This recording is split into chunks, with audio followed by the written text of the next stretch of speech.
Chapter 801. Throwing a whip to stop the flow _2. 200,000 to 1 million. Isn't it obvious which side has the advantage? The civil and military officers murmured in their hearts.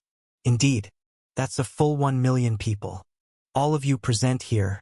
I'm afraid no one has ever seen so many people gathered together. 1 million people. Prince Qin emphasized. Do you know what this means?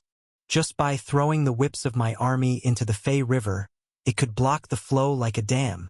Throwing whips to break the river. So what are you afraid of? In this great war, I shall personally lead the army to the front line. All of you civil and military officials, follow me. The officials follow. Upon hearing this, the officials in the Great Hall were shocked. Your Highness, the Minister of Personnel, Yin Mingchun, asked in a daze. Do we, the civil servants, also have to go? Yes. The Minister of Revenue, Tian Guang, echoed. Your Highness, we are mere scholars without the strength to bind a chicken. Even if some have practiced martial arts, they're only in the blood-refining realm. Going to the front line wouldn't be of any use, right? Who says it's useless? Prince Qin righteously declared. In times of peril for the nation, it's precisely when you, the esteemed officials, should be loyal to the court. Even if you die, it should be outside the capital. Only when the officials defend the nation, the imperial family dies for the country. Can we inspire the morale of the frontline soldiers? The civil and military officials were in an uproar. Seeing this, Prince Qin's eyes widened with fury, smashing the desk with a fist, roaring. Do you not all pride yourselves as loyal ministers of dashing? Yet when needed, you dare not stand up. I'm telling you, within the city, no one above third rank shall escape. Everyone will share life and death with the frontline soldiers. The civil and military officials dared not dissent anymore, reluctantly expressing loyalty. We are willing to be loyal to dashing. Hee. Dan Liangcheng seemed to mock. Your Highness is indeed fearless. What is there for me to fear? Regent King Qin said sternly. Since we've decided to fight, let immortal Master Dan speak on how exactly we should fight. As the saying goes, a heavy sword has no edge, great skill shows no craft. Dan Liangcheng emphasized, as the bamboo flute in his hand suddenly landed on the Fei River region at the U-State border. As I said, if military strategies cannot contend with Chan Sansi, then we won't contend with him. Hence, the entire million troops shall advance to the front of U-State, directly aiming at Kunyang Prefecture. What a heavy sword has no edge, great skill shows no craft. Prince Qin nodded in agreement. Let's proceed as immortal Master Dan suggests. Kunyang, situated at the center of many rivers, controls the entire water conservancy hub of the Fei River Basin, which is also the rebel army's only waterway for food transport to the capital after controlling the Luoxiao River. As long as Kunyang is taken, the rebel army loses the qualification to safely cross the river and must retreat north of the Fei River, detour over 1,000 miles to the West Feng State ferry crossing, but in doing so would require a massive redeployment of provisions, taking at least another year at the fastest. By then, Emperor Longqing would have completed his seclusion. This battle would essentially be won. In other words, Fei River Kunyang is the decisive battlefield. What are we waiting for? Prince Qin immediately made the decision. We have 1 million troops, immortal Master Dan's formation, and the Ling family's ancestor. This time we will surely defeat the rebels. All troops onward, with one order. Within the capital Chang'an, all civil and military officials went into final preparations. Senior Brother Dan, a cultivator from the Shangyun sect, landing steadily from the air, withdrew the flying sword into his sleeve, entering the hall with a grave expression. There's bad news. Junior Brother Su, you've been sent by the sect as well? Dan Liangcheng slightly furrowed his brows. What is it? It's the Guiyuan sect, Su Chun said in a heavy tone. The sect received intelligence that a significant figure from the Guiyuan sect might be coming. Yulu Mansion, Yulon capital. After the end of the Battle of Red Cliff, the legitimate Emperor Chao Huan, along with the previously escaped civil and military officials, returned to the capital city to make the final preparations for the upcoming decisive battle. First, they must intensify control over the state capitals that have been captured. Otherwise, if the battle starts at the front, the rear might erupt in chaos, thus requiring a massive amount of troops. In the end, the troops available for the decisive battle at the Fei River numbered merely 180,000. Secondly, provisions must be allocated. The provisions of Bailiang were completely exhausted after consecutive battles. The provisions for the final battle were reluctantly pieced together by the powerful noble families of the new dynasty. They are like a bowstring stretched to its limit. Releasing it would not restore its position but break it directly. This battle, if it continues, the situation is exceedingly strained. Inside the Taiji Palace, the legitimate emperor and numerous officials once again harbored thoughts of retreat. 2 years of war. The legitimate emperor Chao Huan sat on the dragon chair, glanced at the civil and military officials and said slowly, "Now the court has reclaimed most of the kingdom, but due to the constant war, it has almost reached the point of recklessly waging war, making it impossible to continue fighting. Therefore, my idea is to cease fighting and rest, recuperate for 2 years, and wait for the national treasury to be full before launching further expeditions. What do you all think, my beloved ministers?" "Your Majesty is wise." Minister of Revenue Shangguan Haichong immediately said, "We just received news that Chang'an has deployed 1,000,000 troops. Now is the time to avoid their sharp attack." "Why is your Majesty doing this?" Su Wenkai stepped forward and asked. "A campaign south, striking Chang'an directly. Hasn't this been the national policy set by the court 2 years ago? Now that the victory at Red Cliff is recent and our army's morale is high, shouldn't we seize the victory and charge straight to the capital city?" "Indeed, your Majesty." Wang Ji was also puzzled as to why there was suddenly talk of a ceasefire and reminded, "Pardon my word, the former emperor is about to emerge from seclusion. Remember, Chao Huan initially claimed that Emperor Longqing ascended to the immortal realm, using the fake edict of coronation to flaunt his success as emperor. If it was delayed until Emperor Longqing emerged, then he would be seen as a traitor attempting to rebel and murder his father. Furthermore, if Emperor Longqing successfully established the foundation, he might lead an expedition himself, causing more significant troubles. Therefore, stopping now is absolutely impossible." "Well," Chao Huan, while speaking, kept an eye on the expression of the white robe, wanting to see the other's reaction to the decision, but the latter merely looked at the steps expressionlessly, leaving outsiders unable to discern any thoughts.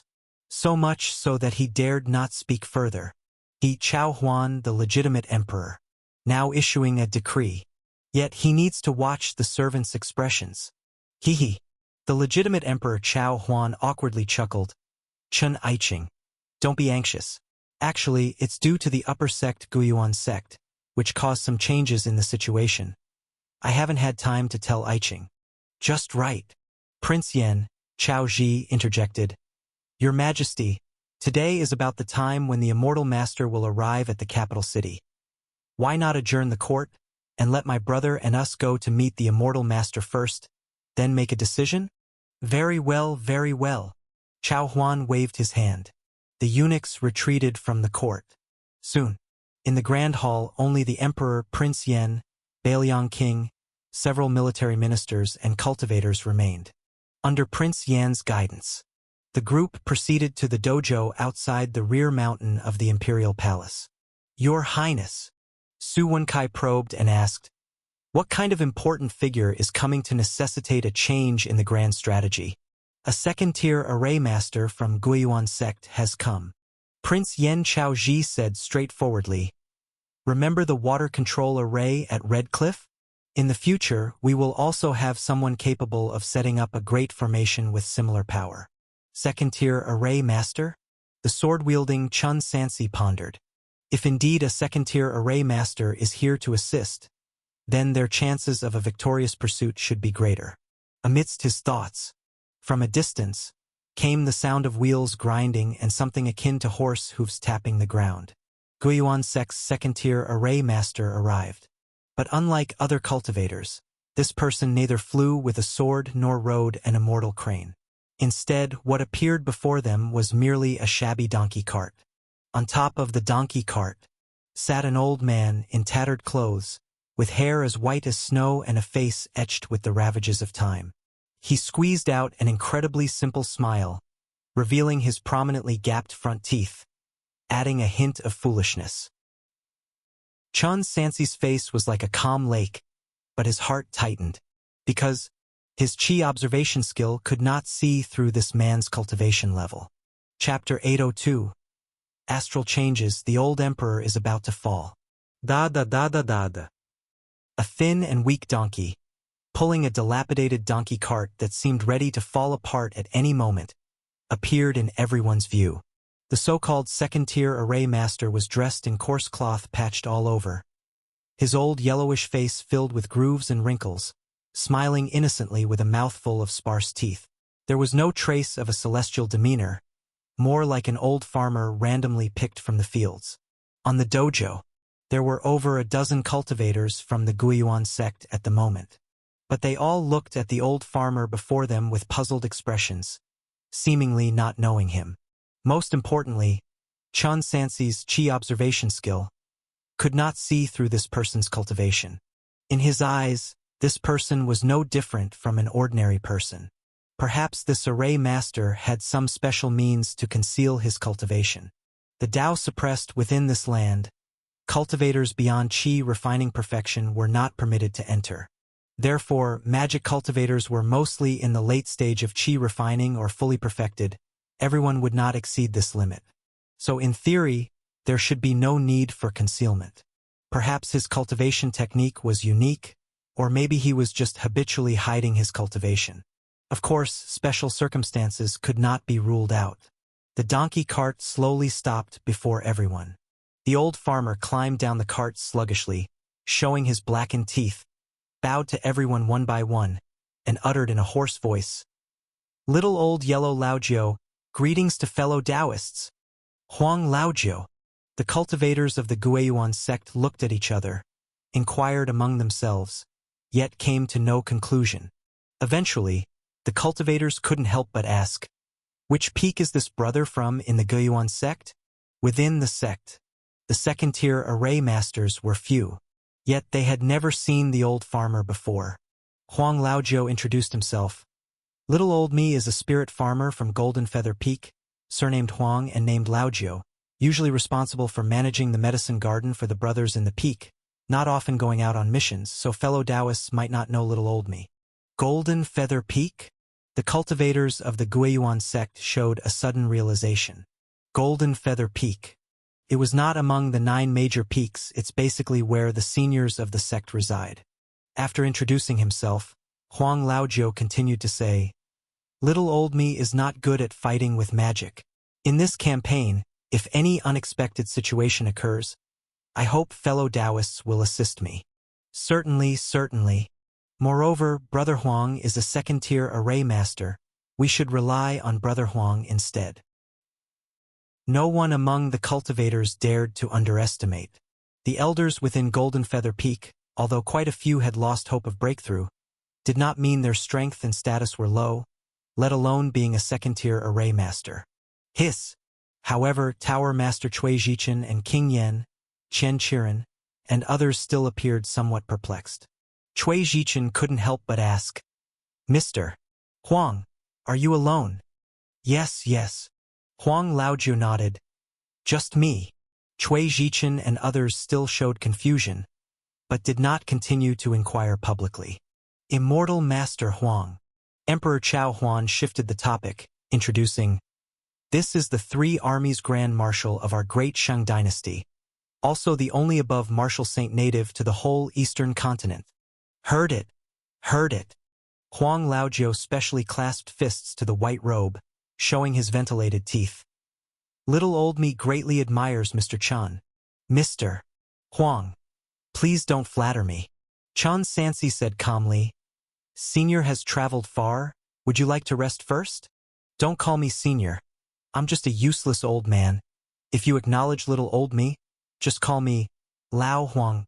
Huang Laojiu pulled the donkey's reins, his figure slightly hunched.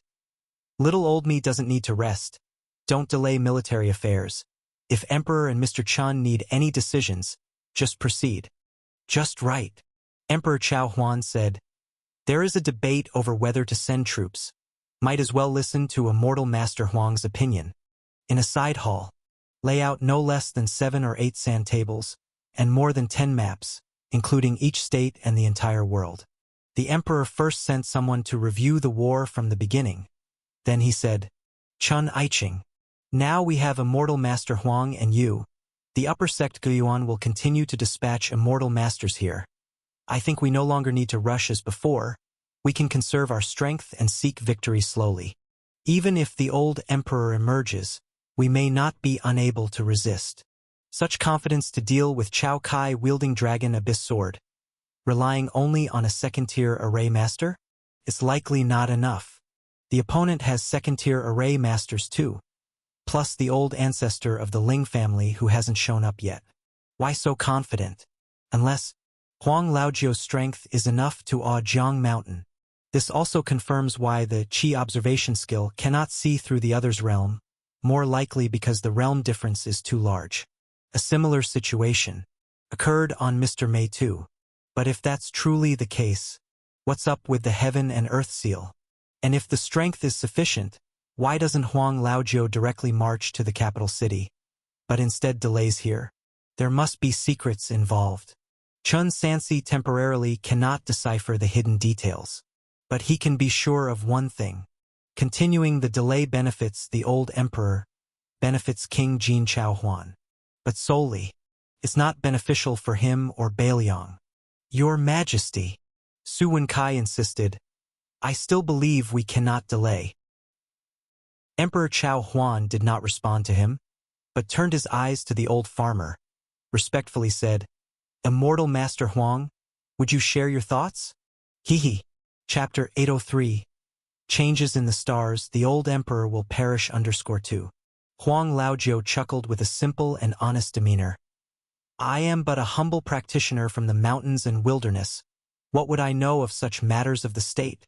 He paused for a moment, then spoke words unexpected by all. Since this Mr. Chan says that we should pursue the victory, should we not act accordingly? This. The legitimate emperor was visibly startled. Immortal Master Huang, do you mean to agree to dispatch troops? He glanced towards King Yen and the others beside him. Very well. King Yen, Chao Ji, took over the conversation and said, since even Senior Huang agrees, then there's nothing left to discuss. Let the Bailiang people decide how to fight from here on. Su Wenkai. Chen Sansi called out. Please take a look, everyone. Su Wenkai responded, using a feather fan to point to the sand table before him. Although it appears that our rightful court occupies vast territories, if we wish to continue advancing southward to directly take the capital city, there are only 2 possible routes. One is to cross the Fei River, heading south from Kunyang City. The other is the Ziwu Valley. However, the Meridian Ancient Road is narrow and difficult to traverse, making the transportation of provisions extremely challenging, capable of accommodating at most only 5,000 cavalry. Thus, in truth, crossing the Fei River is the only viable route. Moreover, according to intelligence, Chang'an has already dispatched 1 million soldiers heading straight for Kunyang. Fei River and Kunyang will be where our decisive battle occurs. In my opinion, we should immediately dispatch all troops to Kunyang, preparing for a battle to determine the fate of the realm. Directly dispatch the troops? The legitimate emperor said, half believing, half doubting. Su Aiching, are you not planning to discuss the military strategy? Your Majesty, there is no strategy, at least not at present. Su Wenkai shook his head. The only strategy is to fight to the death. Fight to the death. For the last time, do any of the ministers have any objections? The legitimate emperor, Chao Huan, scanned the courtiers, and when no one spoke up, he had to make up his mind. Draft an edict to deploy 200,000 soldiers, including the Bailiang army, with Chun Sansi as commander of the 3 armies, and King Yan as supervisor, ready to set out for the Fei River, to unify the land, inside and out. Like a meticulously crafted mechanism, it began to operate smoothly. The side hall quickly emptied, leaving only the old farmer-looking Huang Laojiu, King Yen, Cui Zhichen, and the emperor. Senior Huang. Cui Zhichen became even more respectful, clasping his fists and bowing his head, finally voicing his inner confusion. Wasn't the upper sect initially planning to invite Elder Deng? Why is it Senior Huang instead? Deng Xiang, the 18th generation tower master of the Seeking Immortal Tower. 400 years ago, by chance, he entered the Sky-Water continent. Now, he is already a golden core cultivator. About a few years ago, when the connection between heaven and earth reopened, the Seeking Immortal Tower re-established contact with Deng Xiang. It is for this reason that King Jin was able to stand firm amidst the chaos, relying on the Guiyuan sect. This time, in the struggle for the ancestor vein and the execution of Cao Kai. It was originally Deng Xiang who was to come. It wasn't until just now that Cui Zhichen realized the replacement was made without notification. Within the Guiyuan 9 peaks, each peak has a golden core elder. But among the 9 peaks, there is no elder Huang. That's why he felt puzzled. Hee. Huang Laojiu used his left hand to grasp the mottled, old wine gourd at his waist, while his right hand, with fingers like withered branches, pointed to the heavens outside. Senior Huang's meaning. King Yen, Chao Ji, stroked his chin and said, "Is it because of the ceiling that there's no need to invite Elder Deng?" But Cui Zhichen was somewhat concerned, but before he could speak, he was interrupted. "Rest assured, Taoist Cui." Huang Laojiu opened the wine gourd, took in the aroma with a blissful smile, and said without lifting his head, "Although this old man isn't skilled in battling with spells, this level of cultivation is still sufficient. Senior Huang, you've misunderstood. This humble one has no intention of showing disrespect." Cui Zhichen nervously explained and after a moment continued, "But since the senior is here, shouldn't you wait a bit? Are you really going to fight them now? When it comes to warfare, this old man truly knows nothing."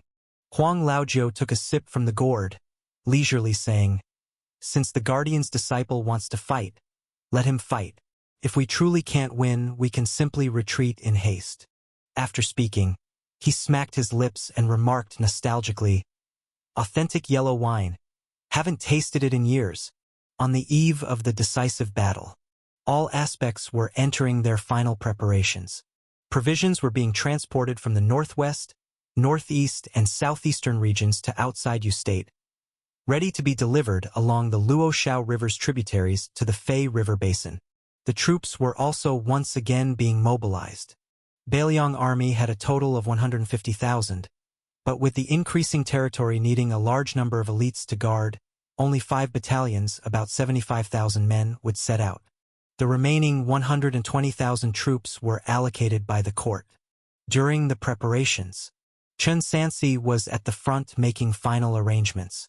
The legitimate Emperor Chao Huan, on the other hand, was traveling incognito on a cultivator's flying boat, conducting surprise inspections or so-called imperial inspections, reportedly executing numerous corrupt officials and eliminating countless spiritual grains. "That's so shameless," Wang Ji cursed furiously. "We're risking our lives at the front, while the Chao family is winning people over from behind. Now, whatever Bailiang does, outsiders think it's directed by the Chao family, praising them for their benevolence. There's nothing that can be done, as we are nominally still Chao family's servants." Second brother Chang Wei fiddled with the abacus, checking accounts on scrolls. "Besides, we rely on them this time for provisions and troops. It's not wise to get hostile. Let them be for now."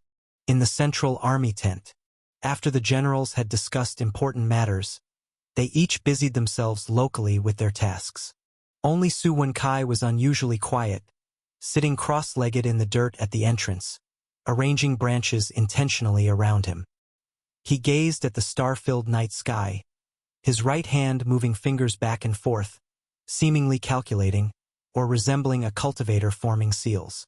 "Old Su, are you divining a fortune?" Wang Ji sat down beside him, unabashedly asking, Is this accurate? Mr. Su is not divining fortunes. Su Wenkai stared at the night sky. I am observing the heavenly phenomena, assessing the grand situation.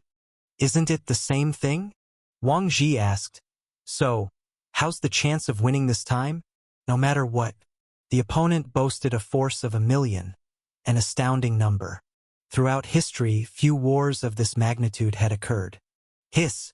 With a hint of worry, Su Wenkai said, the heavens constellations, through the 3 constellations and 28 mansions, can reveal some heavenly secrets. The so-called 28 constellations are the Eastern Azure Dragon's 7 constellations, Northern Black Tortoise 7 stars, Western White Tiger 7 constellations, and the Southern Vermilion Bird's 7 stars. And the 3 constellations. The upper constellation refers to the Taiwei constellation, the central constellation to the Ziwei constellation, and the lower constellation to the Heavenly Market constellation. Among them, the Taiwei constellation represents the current heavenly sun. Please look, General Wang. The 5 Emperors constellation is the center of the Taiwei constellation. The 5 Emperors constellation has 5 stars.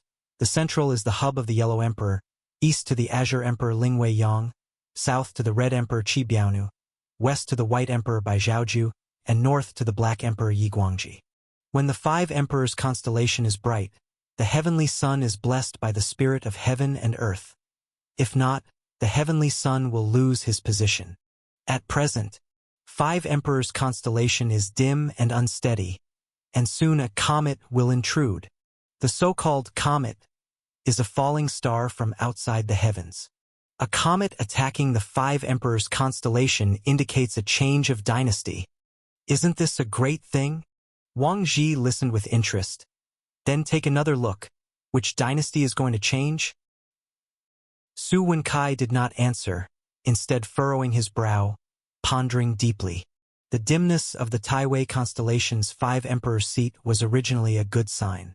But the Ziwei constellation remained bright, meaning the great Shang dynasty's fate is not yet exhausted, and it might even rise once more. Either something will change, Longqing will not perish, or it will be like the previous De Yen, which lasted over 300 years but was actually destroyed once around 180 years and later revived by imperial descendants. In that case, the new Emperor star must continue to be shrouded in dust. The solution lies.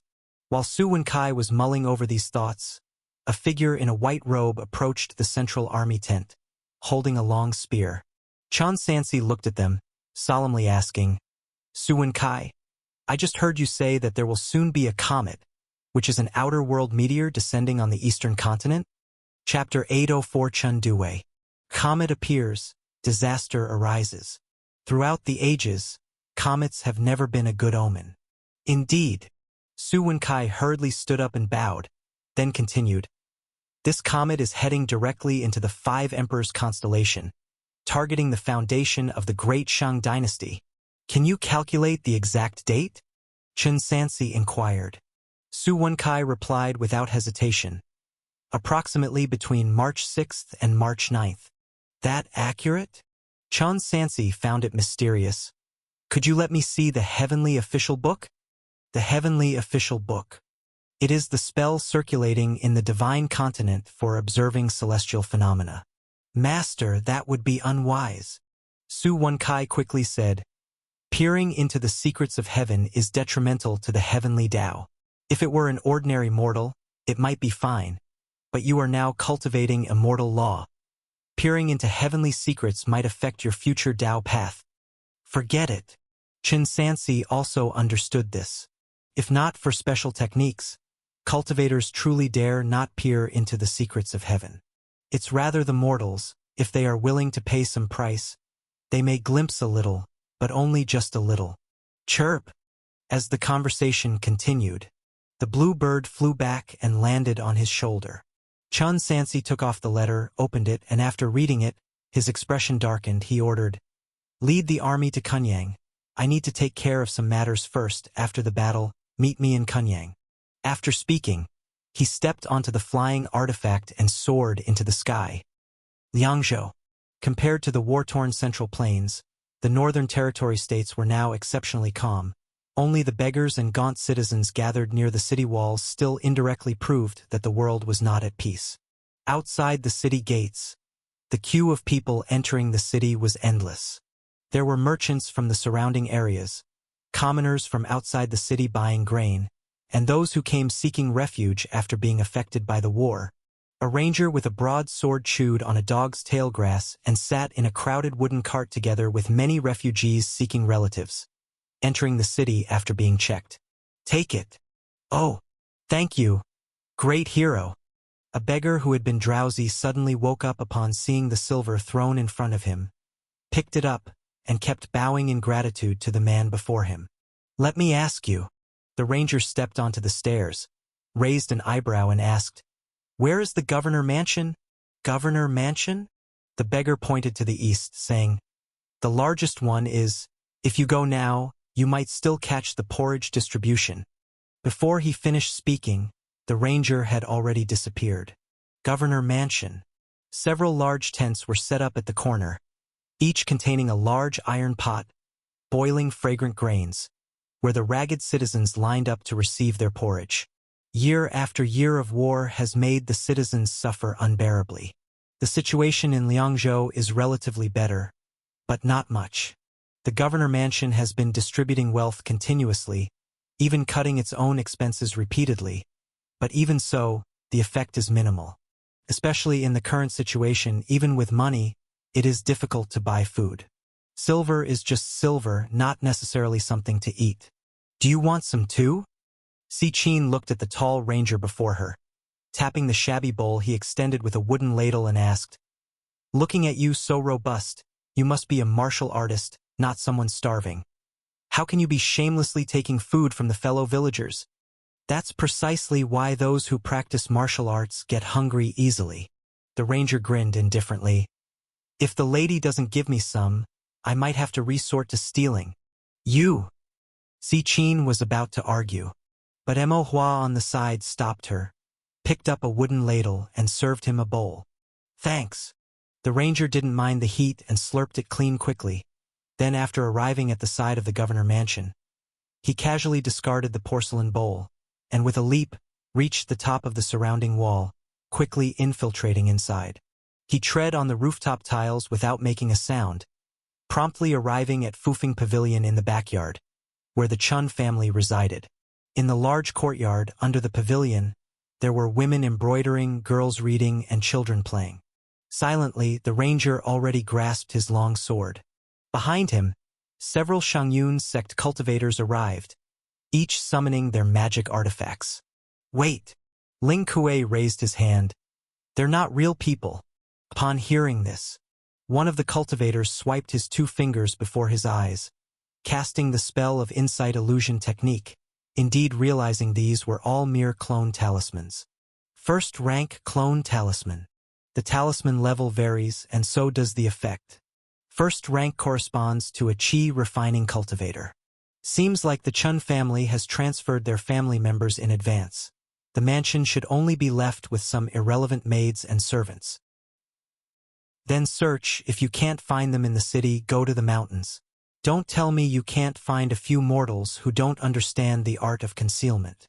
Ling Kuei slowly sheathed his sword, calmly saying, "He has 2 wives, 1 son, 1 daughter, totaling 4 people. For heads, none can be missing." The battle at Chibi. Ling Kuei's descendants all perished in battle. A debt of blood naturally requires repayment in blood. Luotian Mountain Range. 5-layered mountain. Within these desolate mountains, trails meander along, green stone steps are covered with moss, bird calls echo, and the stream babbles. In the secluded places, bamboo huts are neatly arranged among the forest. Near the bamboo huts, fierce beasts occasionally pass by, saber-toothed tiger, zou, golden-eyed giant python, etc., all fierce and rare exotic beasts. But at this moment, they actually live very harmoniously with the humans secluded here. Wherever Chen Yunqi goes, fierce beasts follow. "This child."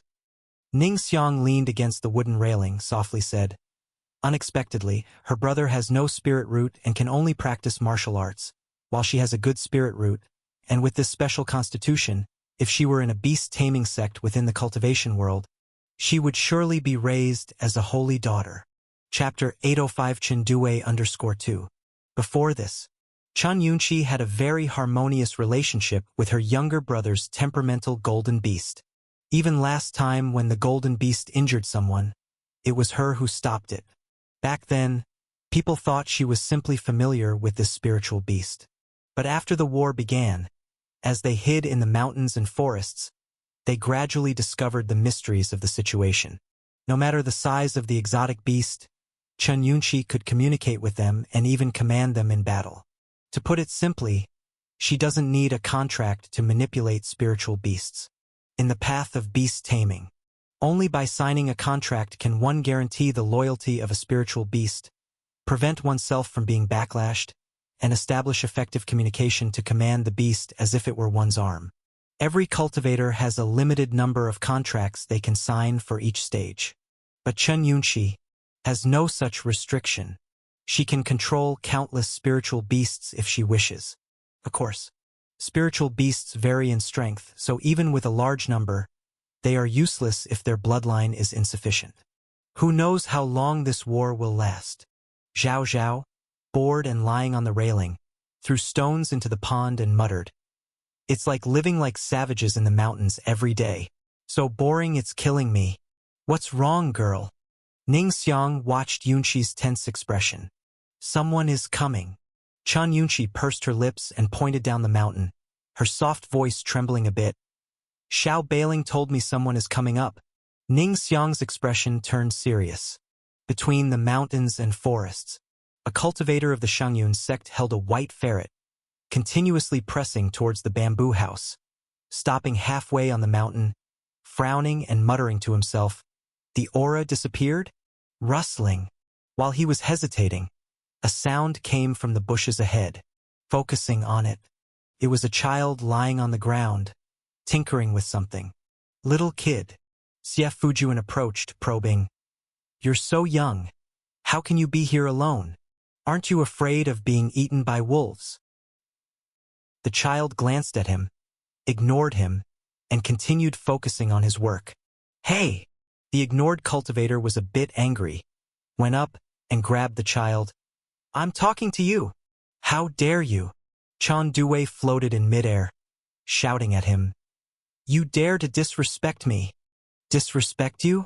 What kind of me are you, brat?" Xie Fujuan impatiently raised his flying sword, threatening. "Your surname is Chun, right? Take me to where you're hiding, or I'll kill you." Then, the originally high-spirited 3-year-old child, upon seeing the shining blade, first showed fear, then began to cry loudly. "Brat!" Xie Fujuan sneered, shouted again. "Stop crying and quickly take me there." "Wah wah wah." The child cried, pointing towards the southeast direction. Xie Fujuan looked pleased, rudely carried the child under his arm and headed in the direction indicated. After walking about 70 or 80 steps ahead, suddenly there was a surge of mana. He quickly summoned his flying sword, clashing with the incoming silver ring magic artifact. A magical treasure? The cultivator's expression initially tightened but turned contemptuous upon seeing the opponent, because the one controlling the silver ring was just a chi-refining middle-stage female cultivator, unable to unleash the full power of the magical treasure. Boom! After a brief struggle, the silver ring was thrown back. Ning Xiang struggled to control it, her body drifting back far due to the spell's turbulence before stabilizing. "Found you all!"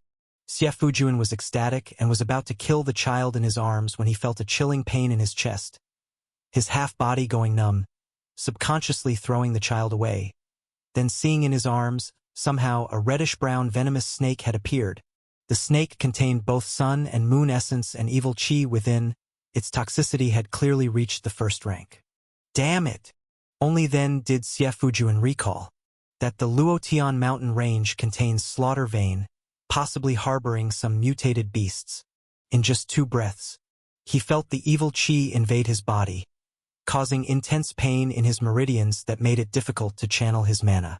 His head became dizzy, his steps unsteady, making it hard to stand firm. Looking again at the child, there was not a trace of the previous fear and crying, and now the child stared at him with a sinister gaze after being thrown to the ground. Sinister. Damn it. Why would such an expression appear on a 3-year-old child? This little bastard, was he acting before? He wasn't afraid of me at all. Pretended to agree to show the way just to make me lower my guard, to let a snake bite me? 3 years old. Children who are even a bit dull can't even speak fully. Who would guard against a 3-year-old child? Xie Fujian indeed had heard that in the cultivation world, some children were born extraordinary, but he never thought he would encounter such a thing in the mortal realm. You little bastard. I'll kill you.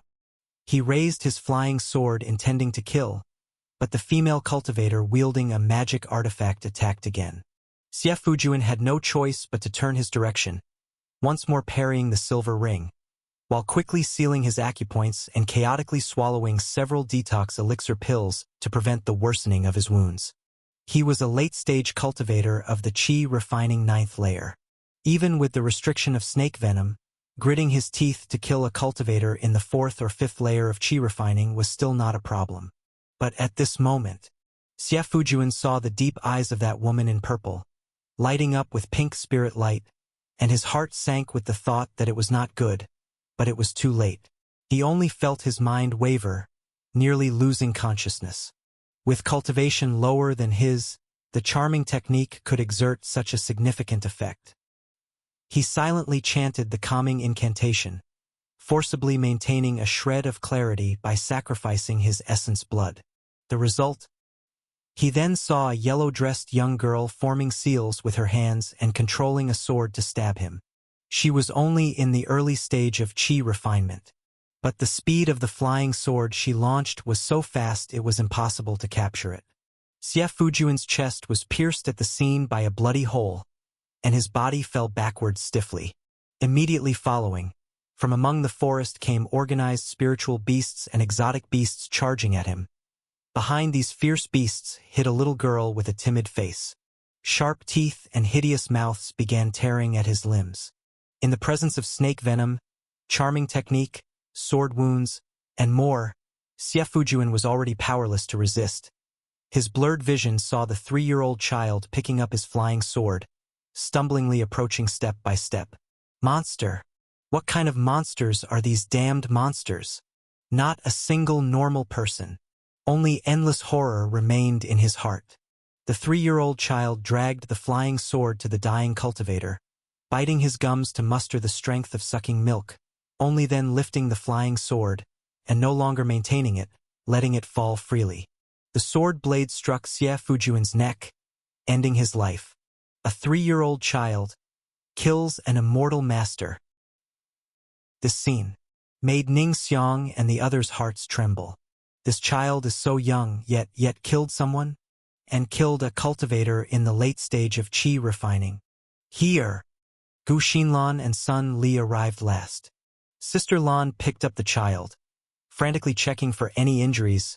Here, are you hurt? After confirming the child was all right, she then realized what her son had just done. Mother! Chan Due pointed to the disfigured corpse being gnawed by exotic beasts on the ground, lodging a complaint. He was disrespectful to me, above their heads. Chun Sansi, who had been holding the bowstring, witnessed the entire event.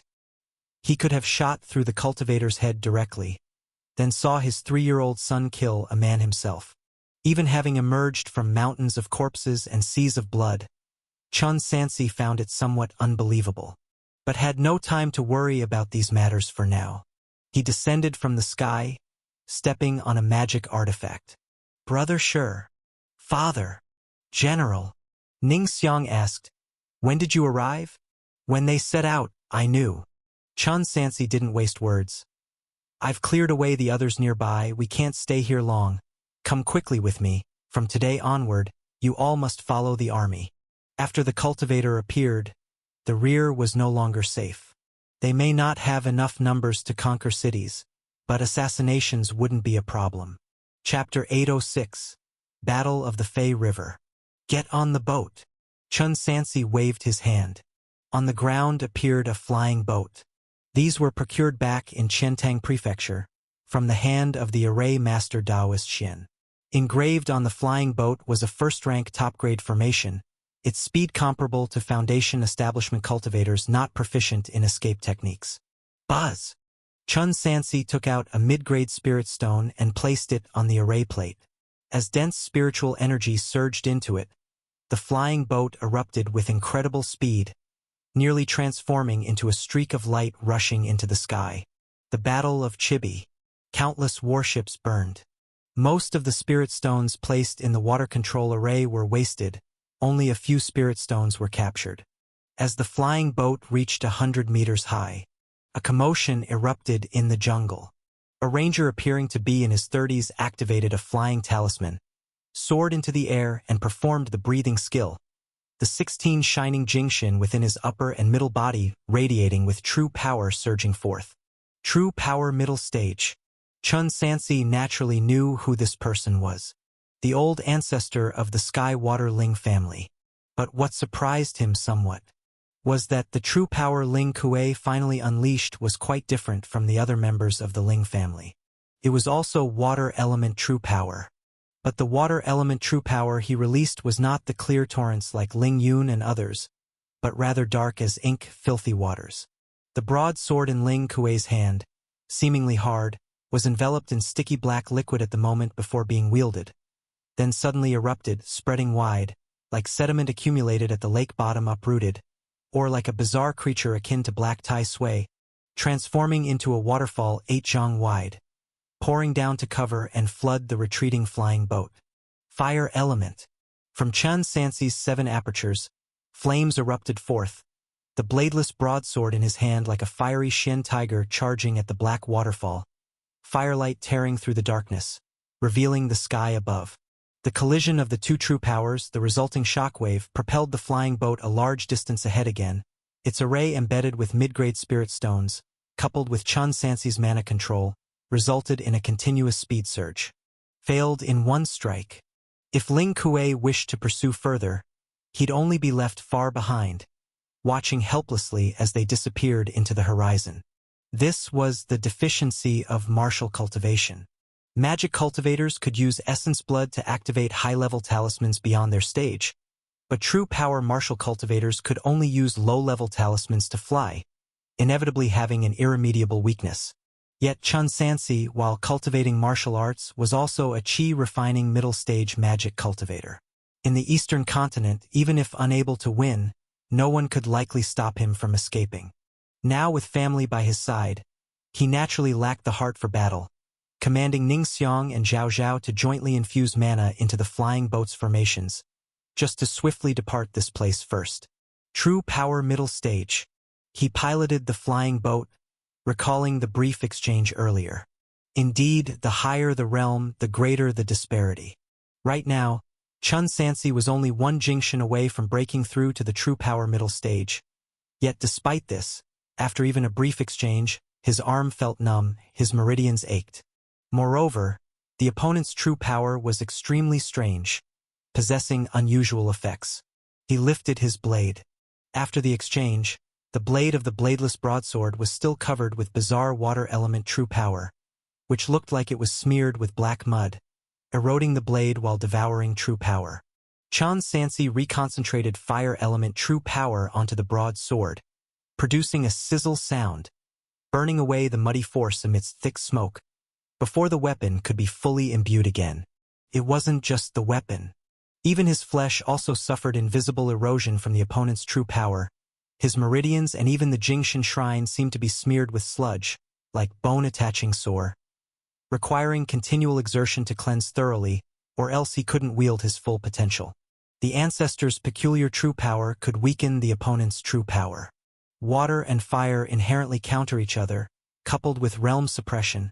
Removing these bone-attaching sores would be troublesome. Fortunately, Chun Sansi was about to break through to the true power middle stage soon. What is difficult now doesn't mean it can't be resolved later. He gathered his thoughts, focused on controlling the flying boat. Ling Kuei couldn't pursue.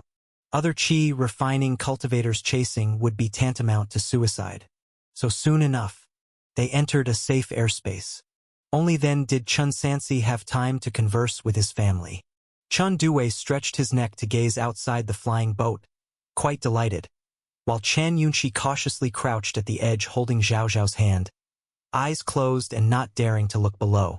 Sister Lan, senior sister, you were frightened. Chun Sansi paused, then continued.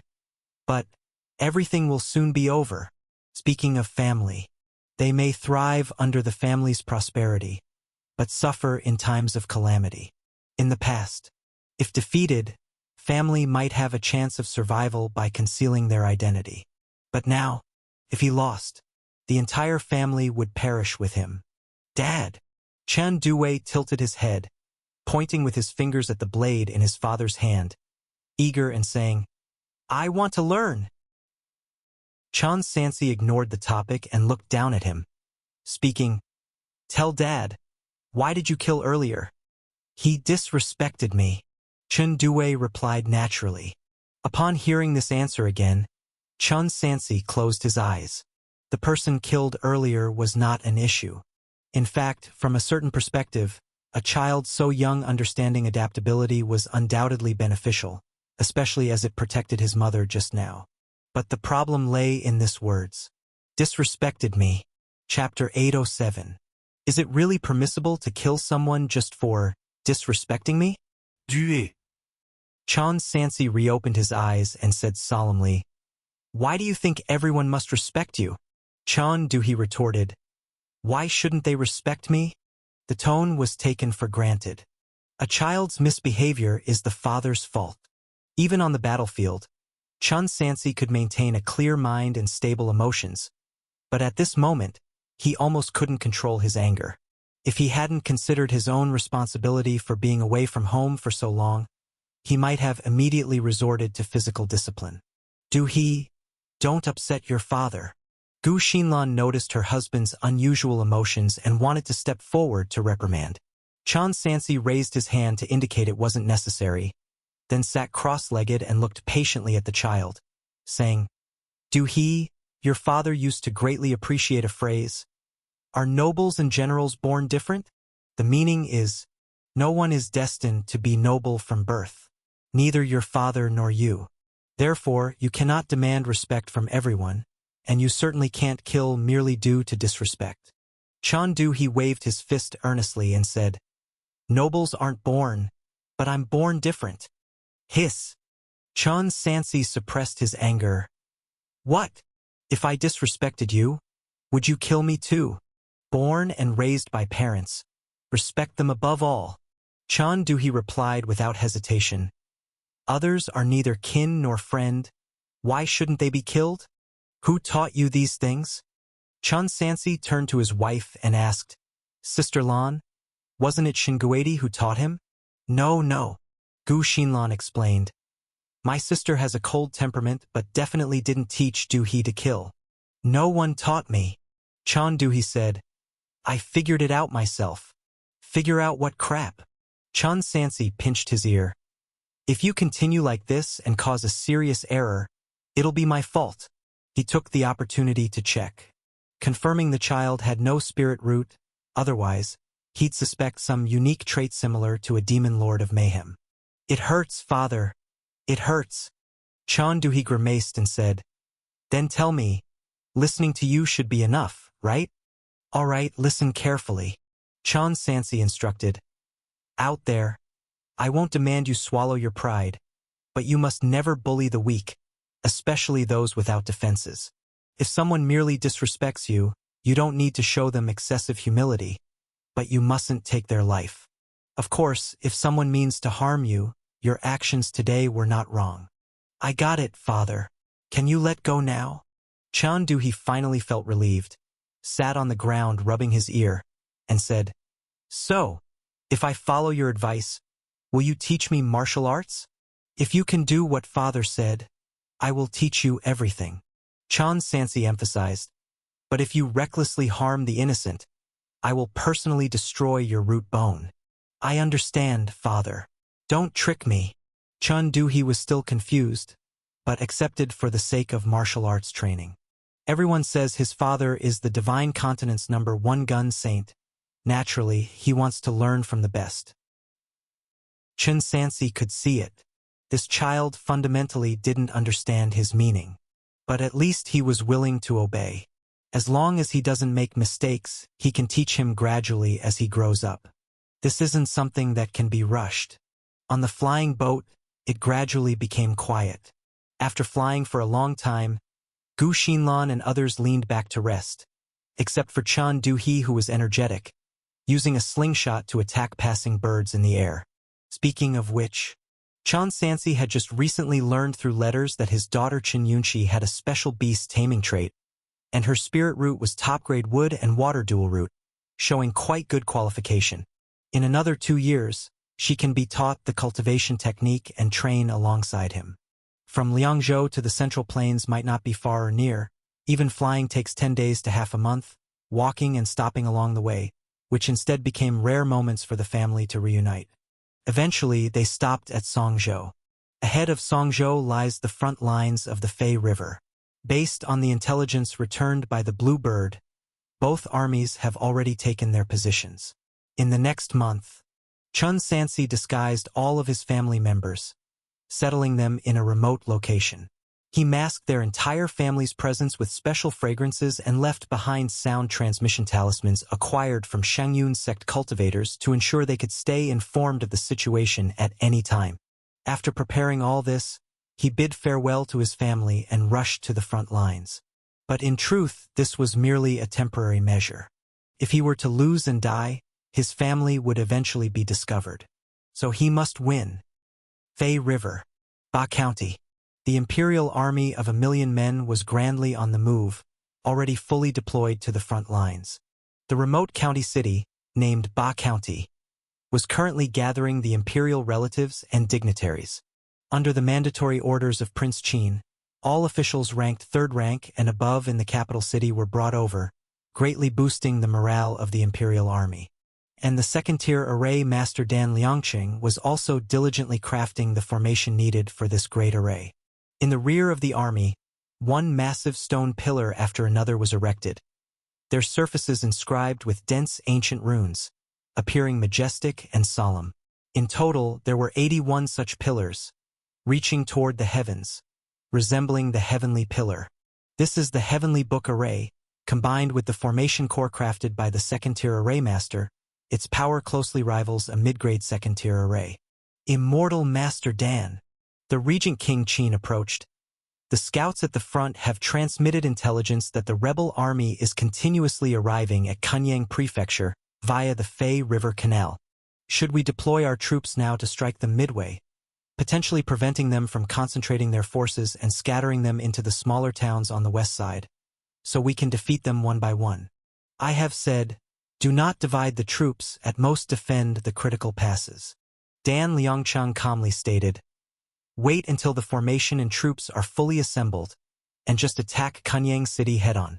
Avoid any unnecessary complications. This king trusts Immortal Master Dan's judgment. Prince Qin agreed and continued managing state affairs. Dan Liangcheng then looked at a fellow cultivator and asked, Senior Ling has not returned from killing Chen Sansi's family yet? A message was sent not long ago, saying they are already on the way back. The cultivator paused, adding, moreover, they learned from cultivators of the Yunding Palace, behind Dongqing, that Chen Sansi's wife, Gu Xinlan, known in her true name as Shan Shiji, is the Long Princess of Qing country. His son was designated crown prince by the previous empress. Oh, Dan Liangqing nodded slightly, making a silent note in his mind, but he did not delve into the topic further, merely saying, it's about time, prepare. Let's commence the battle. Kunyang City. By the time Chen Sansi returned here, the army was already fully assembled. Inside the city, there were a total of 200,000 troops, with 75,000 from Beiliang Army's 5 battalions, and the rest comprised of the imperial troops.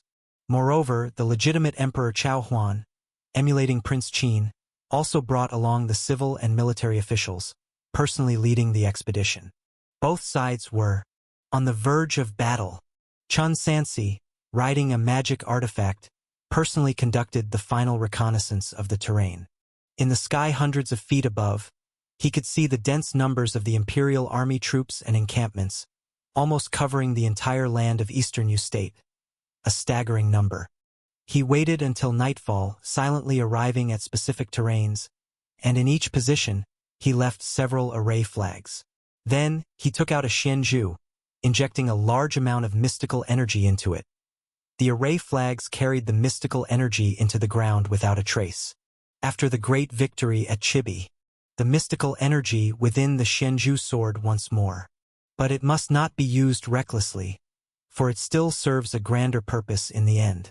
Chun Sansi repeated the method of planting array flags, eventually placing a total of 182 flags within a 1,000 li radius, as a backup plan for this grand battle. Having completed these, he returned to Kunyang City under the cover of night. On the ground, the enemy army's campfires flickered like myriad household lamps. Both sides were ready.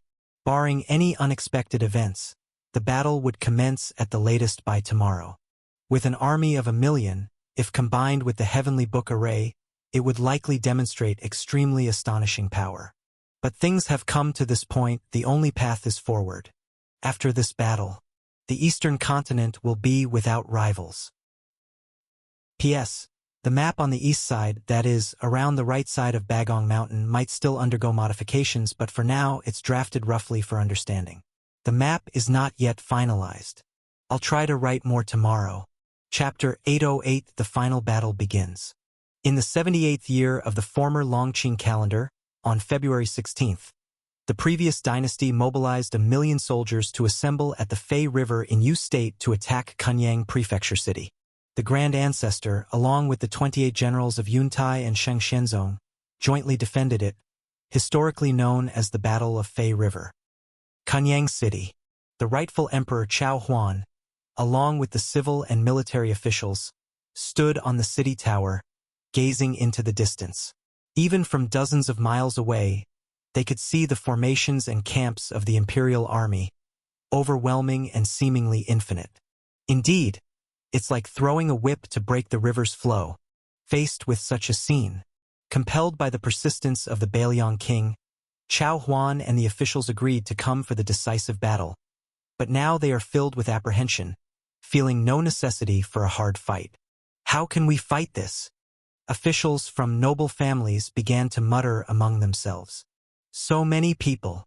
Even if their bodies piled up, stepping over them would reach the city walls. Your Majesty, the Minister of Revenue, Shangguan Haichong, approached the emperor, bowing and saying, "I've been observing the war situation recently and feel there's something amiss." "Oh," Chao Huan gestured for him to continue. "Let's hear it, Shangguan Aiching. Doesn't your Majesty feel that this battle has been eerily calm?" Shangguan Haichong spoke solemnly.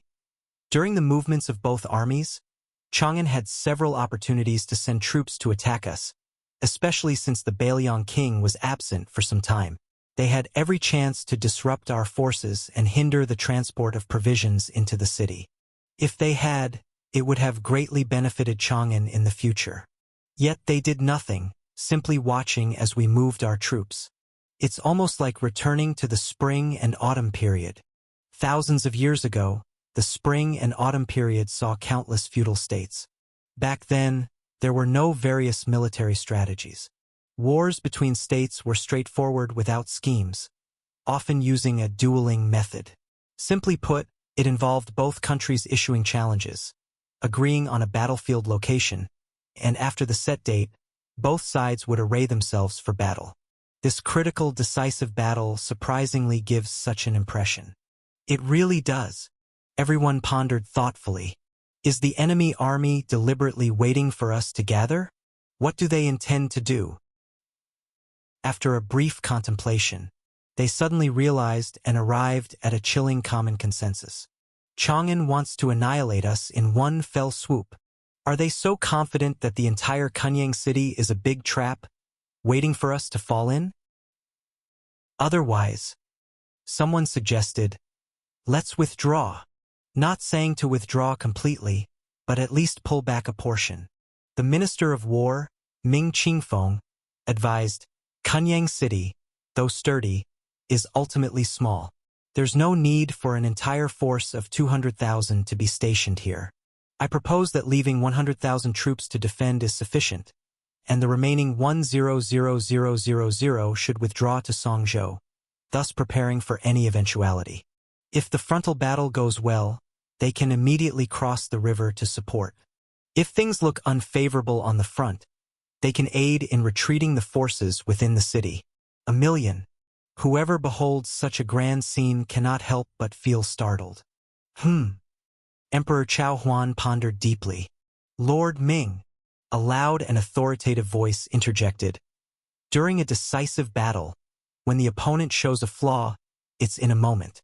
How can we delay by transferring troops back and forth, thus missing the opportunity? Everyone turned back. White Robe had somehow reached the city walls. Mr. Chun comes at the right time. Shangguan Haichong reiterated his earlier concerns, emphasizing, this battle is very likely a trap by Chang'an to capture us within Kunyang City and annihilate us entirely. Mr. Chun, we must not fall for it. It's not too late to regret. Let's withdraw a portion as Lord Ming suggests. Lord Shangguan's analysis is correct.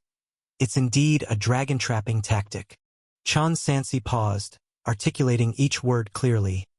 But it's the Chang'an army that's the one being trapped. In this Fei River campaign, it's not them who will annihilate us, but I, Chan Sansi, who will obliterate them. 200,000. To annihilate 1,000,000. 1,000,000. To their ears, this sounded rather outrageous. Moreover, the whole Kunyang city appeared increasingly like a trap. Naturally, who the real target was became self-evident. Mr. Chen. Shangguan Haichong earnestly advised. Inside Kunyang City lies the entire elite of the court. One mishap and it's a collapse of the entire administration. We absolutely must not gamble. His words were nonchalant. Yet most of the resources within the city were their family treasures.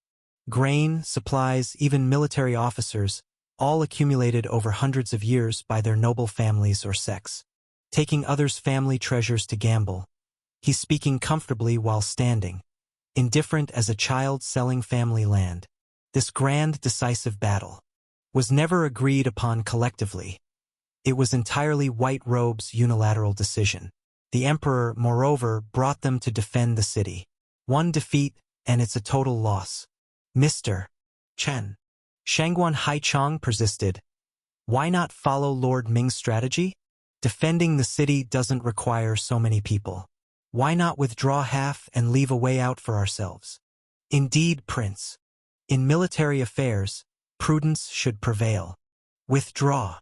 It's still not too late. The calls for retreat were incessant. Chan Sansi understood their concerns, simply unwilling to let their family or sect's long-accumulated treasures suffer losses. This revealed the issue with disparate forces, as the subordinates easily harbored personal agendas, failing to unite against a common enemy. He chose not to argue further, his calm gaze sweeping over the officials, offering no further explanation, but issuing a last ultimatum with a visage like a serene lake, saying, among the civil and military of the court, regardless of rank, any more talk of retreat will face execution without mercy. Chapter 809, the final battle begins _2. Execute without mercy. After speaking, he turned and left, leaving the officials staring at each other in dismay.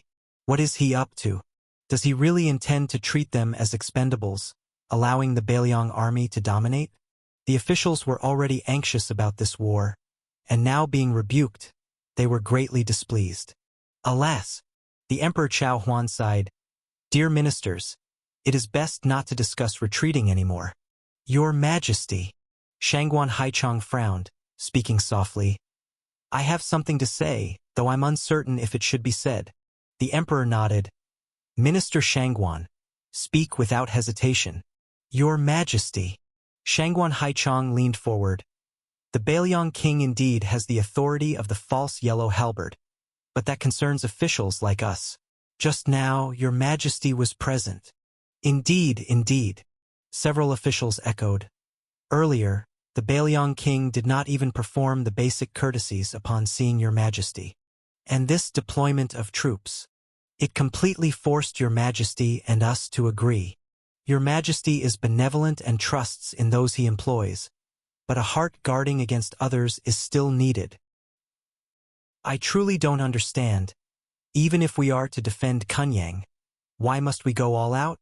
Shangguan Haichong continued. Now, both your majesty and King Yen, along with most of the court's elite, are inside the city. Yet, Chun Sansi and his Baeliong army still have half their forces behind. If your majesty and King Yen encounter any mishaps, the imperial family will only have the 12-year-old prince remaining in the capital city. By then, it would be a young lord and a doubtful nation. The implication was very clear. There was no ruling out that the Baeliong king intended to lure them here to be wiped out, thus seizing power completely. Enough! The Emperor Chao Huan interrupted, speaking with righteous indignation. Chun Aiching is my brother, loyal to the great Shang dynasty. How could he harbor dissent? In fact, how could he not be aware of what these officials were saying? The Baeliong army had long controlled half of Jiang Mountain. But now facing a formidable enemy, they still needed the white robe to lead them into the capital city. Afterward, they had their own plans. The 12th brother said it clearly, the Guiyuan sect could manage the white robe, and there was no need to worry about rebellion, merely making full use of everyone's talents and resources. The officials, unable to incite division, had to change their approach. Your Majesty, we mean no impeachment against the Baeliong king. We merely wish to remind your Majesty that a noble body such as yours should command from the rear, not take risks at the front. The Emperor Chao Huan fell silent. He naturally understood the dangers, yet during the fight to conquer the world, how could a sovereign hide behind? Nonetheless, there was no need to worry too much. He had numerous immortal masters to assist, and if the situation truly turned unfavorable, retreating would not be too late. At a corner of the city wall, Wang Ji and others watched the mumbling emperor and officials, unable to hold back their curses. What nonsense! This time marching south, who forced them over here? Wasn't it because this group was worried that our master's accomplishments would overshadow theirs? They wanted to share the credit, and now they wish to run away. Indeed, especially the emperor, personally leading the campaign, speaking so grandly, isn't it just to win people's hearts? Not only is it useless, but it even requires someone to look after him. He's simply a burden. Report. While speaking, several scouts ascended the city wall one after another. The vanguard troops of the enemy army have set off. They are expected to reach outside Kunyang City within 2 hours. The scouts' voices were loud, and everyone heard them clearly. Almost instantly, the previously noisy city wall grew quiet, and the atmosphere became heavy. Even those who had experienced countless battles braced themselves to the utmost once more. Because once again, there were going to be casualties. Clang! The sound of blades being drawn resounded continuously. Brothers, to battle! Under the command of various generals, batches of armored soldiers ascended the walls, moving to positions they had rehearsed countless times, some wielding spears, others with bows, and also using large crossbows and rolling stones. Senior Huang, are you ready? The cultivator Huang Laojiu from Golden Feather Peak of the Guiyuan sect, dressed as an old farmer, was directing several cultivators in setting up the formation. However, his movements appeared both clumsy and unfamiliar, often requiring several adjustments to place an array flag correctly. Take 2 steps to the southeast. No, it's 3 steps to the northwest. Not working? It shouldn't be.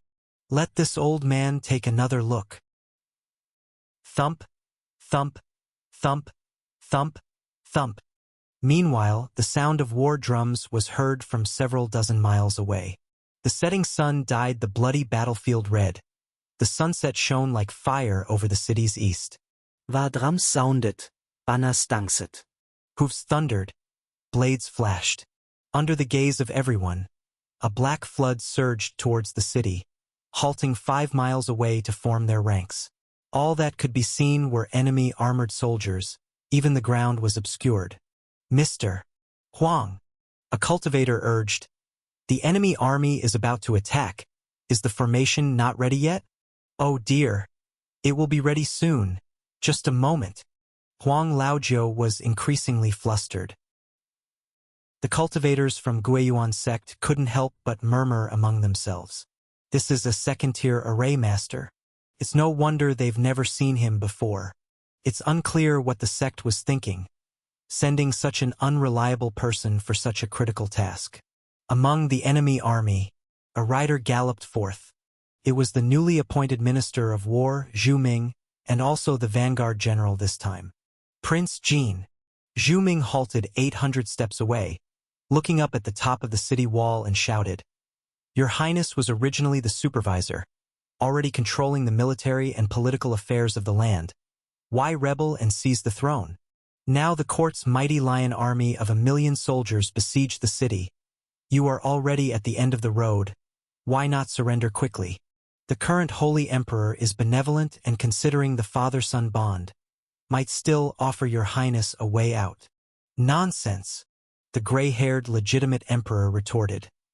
I am following the will of heaven, inheriting the great order. Within Chang'an, Prince Qin and Prince Qi have ambitions of wolves, first failing to kill their brother, then colluding with Yan Liang father and son to throw the world into chaos. In a time of crisis, I protected the society, leading the army of justice in a southern expedition, only wishing to return a clear and bright world to the great Shang. As you are servants of our great Shang, you should immediately kill Yan Liang, Yan Maoxing, capture Prince Qin and Prince Qi alive, and then turn your weapons to join us, not twist black and white in front of two armies, acting as treacherous rebels. It seems, Prince Jin is determined to go his own way. Seeing persuasion failed, Zhu Ming said no more, turned around, and rode back. Before he melded into the army formation, the war drums beat again, and Iron Mountain-like siege engines began their advance. On the Central Army's war chariot, Dan Liangqing opened his eyes, finally confirming with the nearby general. Have all the rebel forces gathered inside the city? All 20,000 defenders are inside the city. Old General Su Chonghao first answered with a determined tone, then voiced concerns, only that not attacking earlier. Now that their forces have concentrated, I'm afraid it will be difficult to take Kunyang City in a short time. But they can't leave either, can they?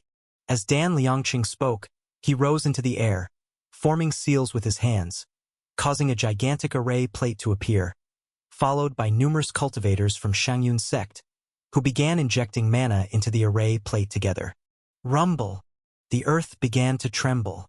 One after another, gigantic stone pillars, towering dozens of yards tall, rose from the ground, swirling around the cultivators in the air. A total of 81 stone pillars, emanating piercing golden light, then soared into the sky. Fall! Rumble! A stone pillar, radiant with golden light, fell from the heavens, with divine beasts carved on its stony surface, coming to life under the brilliant spirit light, roaming and soaring amidst the clouds, spewing golden light. Then the second pillar, the third. Each stone pillar was like a heavenly pillar. As more and more heavenly pillars fell, the battlefield within 1,000 miles was illuminated in golden light, as if the million-strong army were all divine heavenly soldiers of the land's divine court.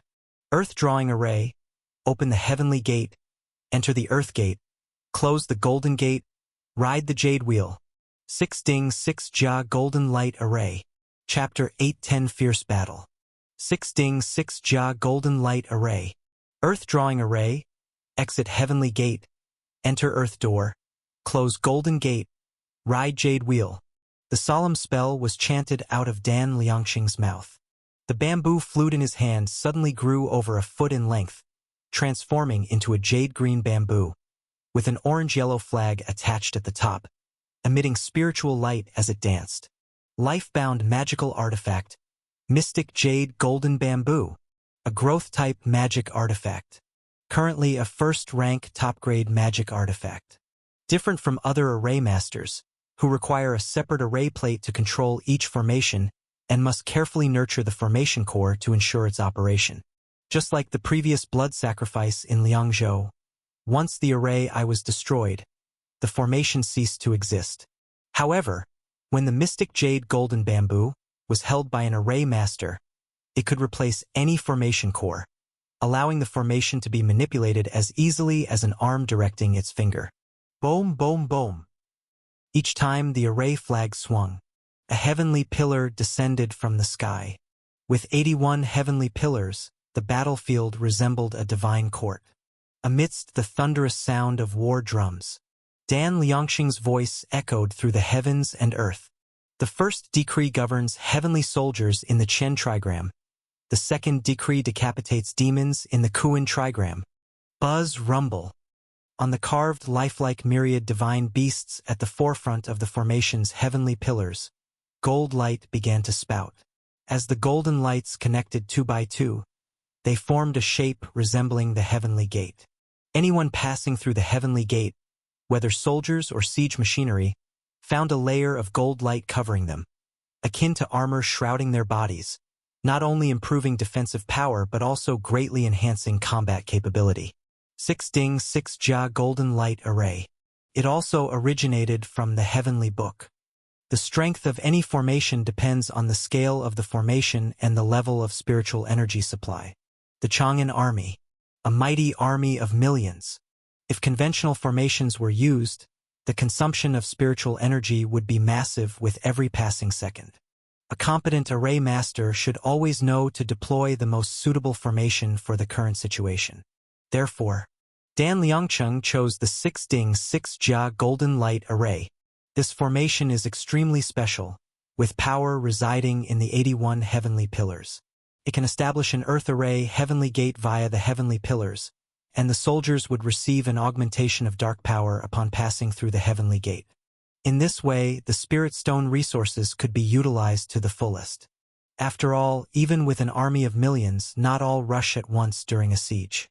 Of course, even so, maintaining the 6 Ding 6 Jia Golden Light Array demanded an extremely frightening consumption of spirit stones. If not for the wealth and vastness of the Shengyun sect, they couldn't sustain such huge investments in every battle. Kill! The shout of battle was earth-shaking.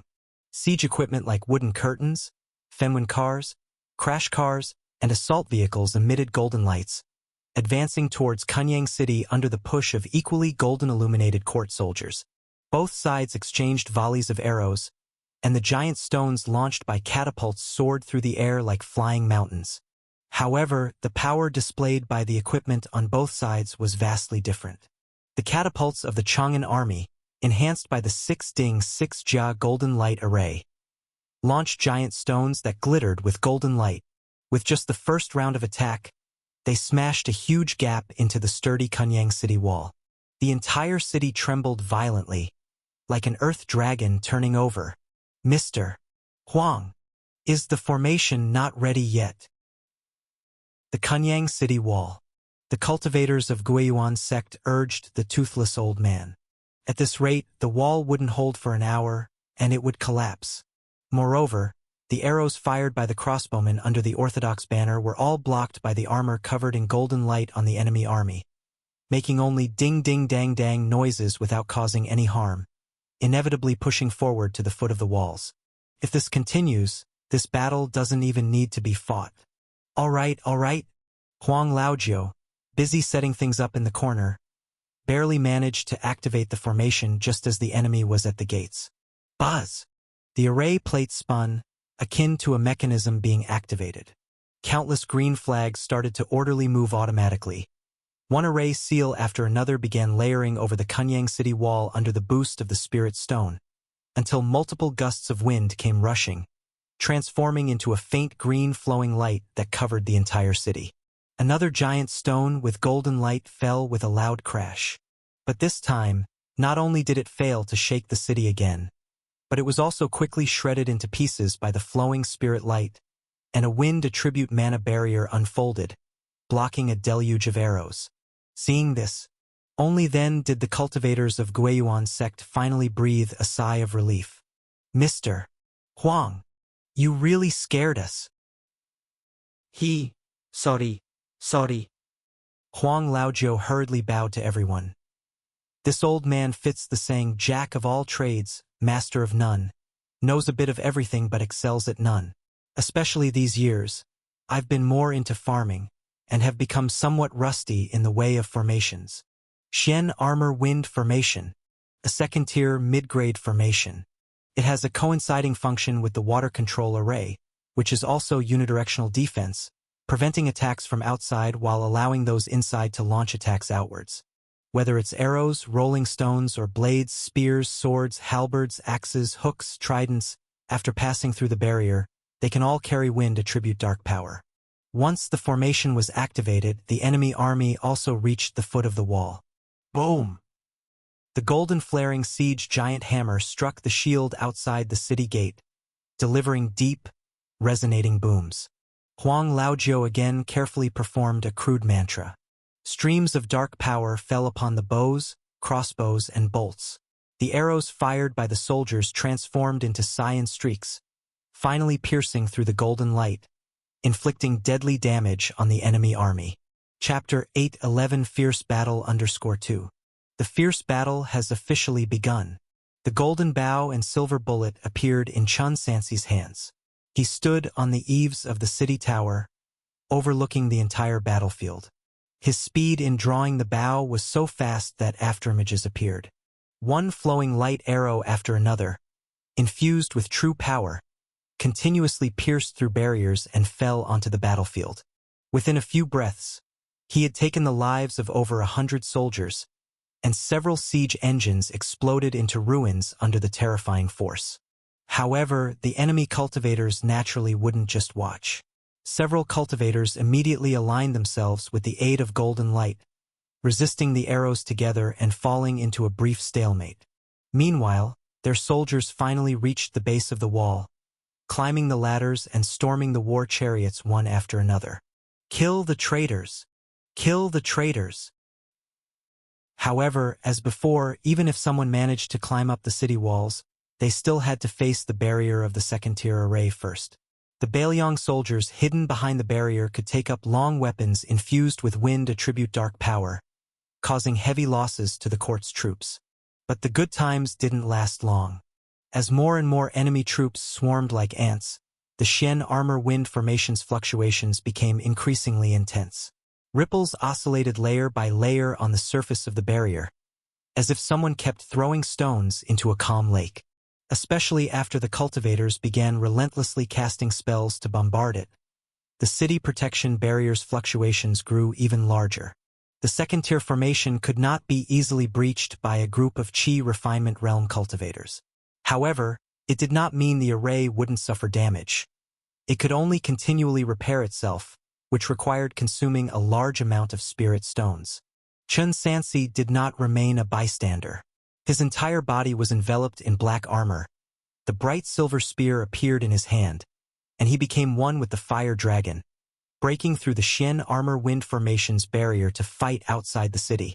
It took 4 Qi refining perfected cultivators joining forces to barely withstand one attack, and even then, they all fell back over several hundred yards. Just as Chun Sansi was about to pursue his victory, he felt a bone-chilling sword Qi coming from behind. With agility like a flying bird, he turned his body, while thrusting his long spear forward, clashing with a force as black as ink, akin to the silt at the bottom of a 1,000-year-old cold pool. Under the terrible impact, he crashed to the ground outside the city gate like a blazing meteor, leaving a huge crater.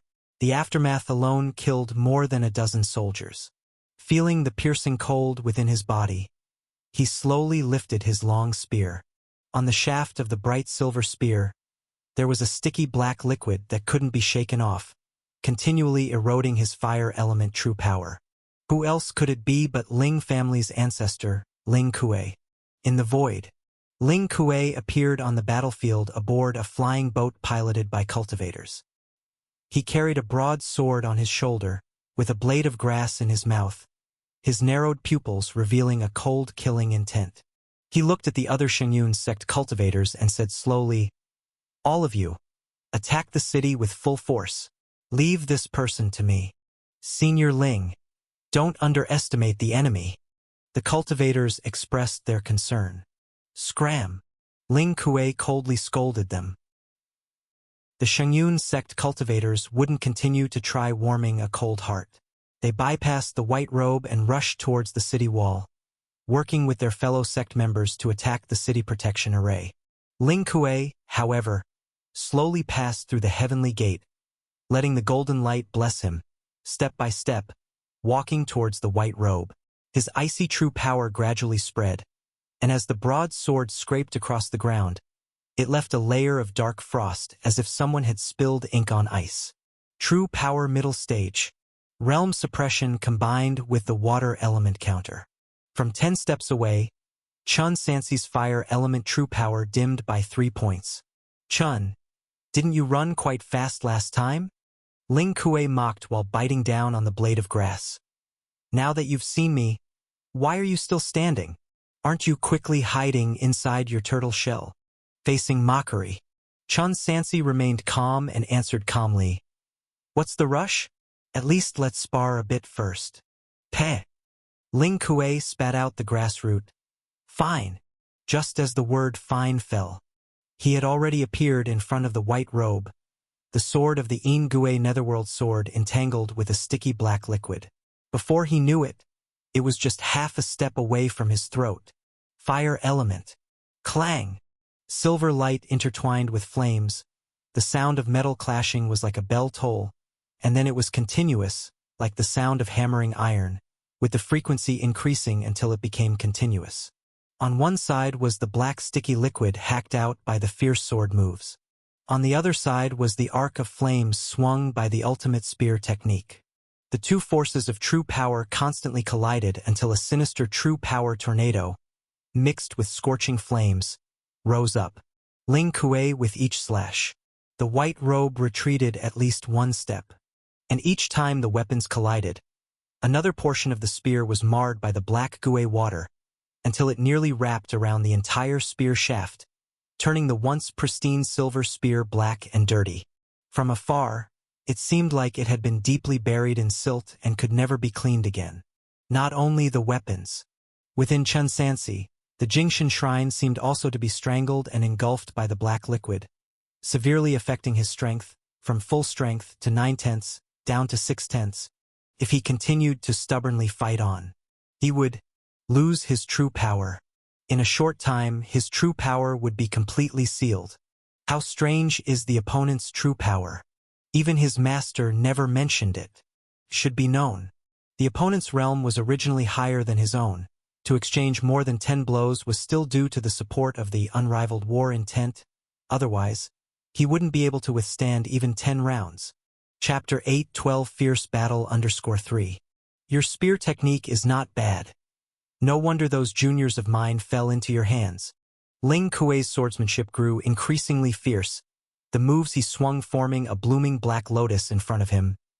But don't say you're only at the true power early stage. Even if you immediately break through to the true power middle stage now, you might not be my match. In Gui Ming River Breathing Technique. A variant of the water element breathing skill. Also, the greatest asset of the Ling family. This breathing technique can continuously weaken the opponent's mana or true power during battle until reducing them to a mere mortal.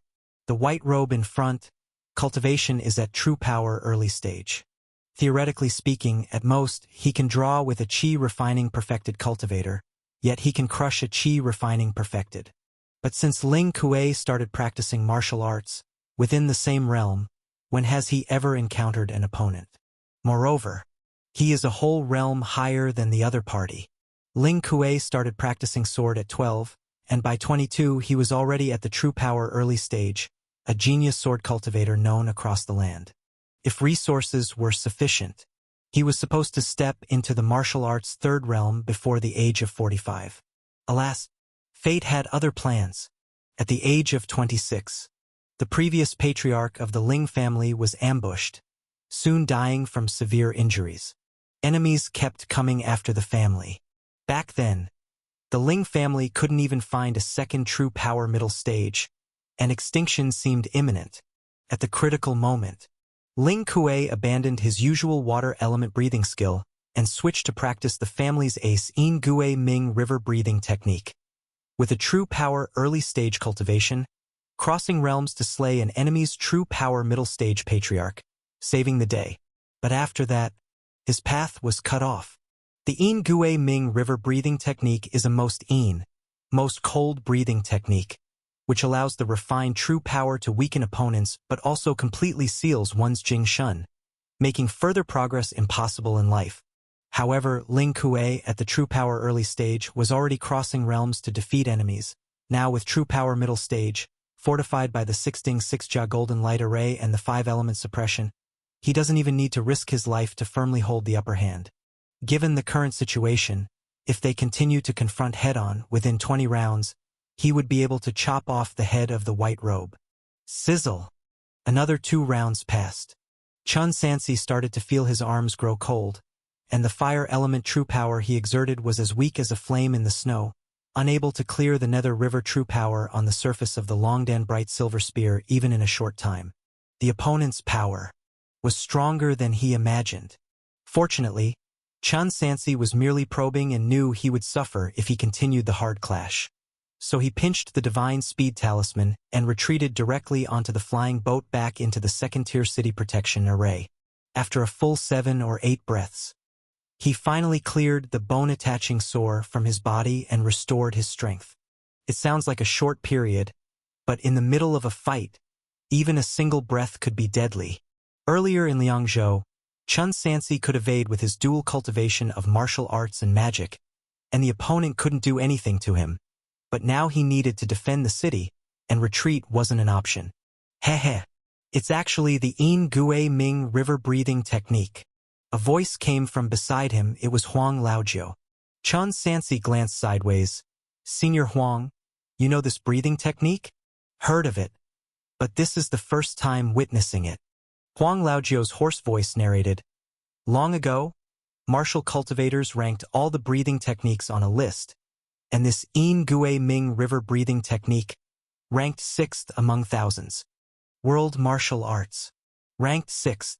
Chapter 813, Huang Laojiu. World Martial Arts. Ranked 6th. Chun Sansi ultimately knew very little about intelligence in the cultivation world, and it was the first time he learned that breathing skills had rankings. This In Gui Ming river breathing technique can temporarily seal an opponent's mana or true power step by step during combat. Huang Laojiu explained. Therefore, having this breathing skill is almost like being invincible at the same cultivation level, unless one can overpower the opponent and win in a short time. Otherwise, delaying the fight will surely lead to defeat. Upon hearing this, Chun Sansi understood. The so-called Nether River True Power has an effect similar to his unrivaled. It's just that he accumulates war intent to strengthen himself, while the opponent weakens his enemy during battle, with an even more powerful effect. Tricky, very tricky. Huang Laojiu looked at the great formation outside and said nervously, not to mention now, even if someone breaks through to true power middle stage, I'm afraid it would be difficult to be his match. Chun Sansi didn't speak, quietly gazing outside the barrier. After he retreated into the city protection array, the Ling family's ancestor and the cultivators from Shengyun sect jointly attacked the barrier. True power middle stage, equivalent to a foundation establishment cultivator. In response, it's also a second-tier array. Others may not be able to cause effective damage to the array, but Ling Kuei can. His In Gui Netherworld sword strikes the Xian armor wind formation with each blow, causing a massive impact, thereby consuming vast amounts of spiritual energy for self-repair. Oh my, oh my! Huang Laojiu watched as various spirit stones were consumed at an unbelievable speed. His features contorted in heartache. He intoned spells, and the mottled, old wine gourd on his waist floated up, releasing streams of firefly-like would attribute spirit light, raining down like small streams on the Guiyuan sect cultivators battling on the city walls. With the enhancement of spirit light, the Guiyuan sect cultivators were astonished to find their mana recovery speed increased, and some injured people began to heal faster. Amidst the chaos, Chun Sansi once again used Qi observation skill to observe the cultivator who looked like an old farmer. Usually, this person's cultivation realm was completely hidden, appearing almost indistinguishable from an ordinary person. Only during casting spells could he observe mana fluctuations. The strength Huang Laojiu revealed was approximately at qi refining perfection. But he felt something odd, because he still could not see through the opponent's dantian. Qi refining perfection was merely judged by spell fluctuations and did not reflect the opponent's true strength. Since he already started acting, why still hide his cultivation, unless this person's true realm exceeds qi refining perfection, foundation establishment, or even higher? Chen Sansi couldn't determine, but another point could support his suspicion. That is respect. While most cultivators referred to Huang Laojiu verbally as Mr. Huang, they did not actually show respect due to a senior, with only 3 exceptions: Qian Qiren, Cui Jichen, and King Yen Chaoji. These 3 showed special respect towards Huang Laojiu, a respect that came from the heart. This meant they knew more inside information. But Chen Sansi was still equally perplexed. If the Huang surname cultivator really had extraordinary abilities, why stay here instead of going straight to the capital city, waiting for an opportunity, or was there another hidden reason? In the current situation, he no longer had time for careful pondering. As soon as the Yin Gui true power within him was thoroughly dissipated, he once again wielded the long spear and rushed outside the barrier, fending off the swarming enemy army like ants. The first round of siege lasted about 2 hours, from dusk to nightfall, and Chang'an soldiers sounded the gong for retreat.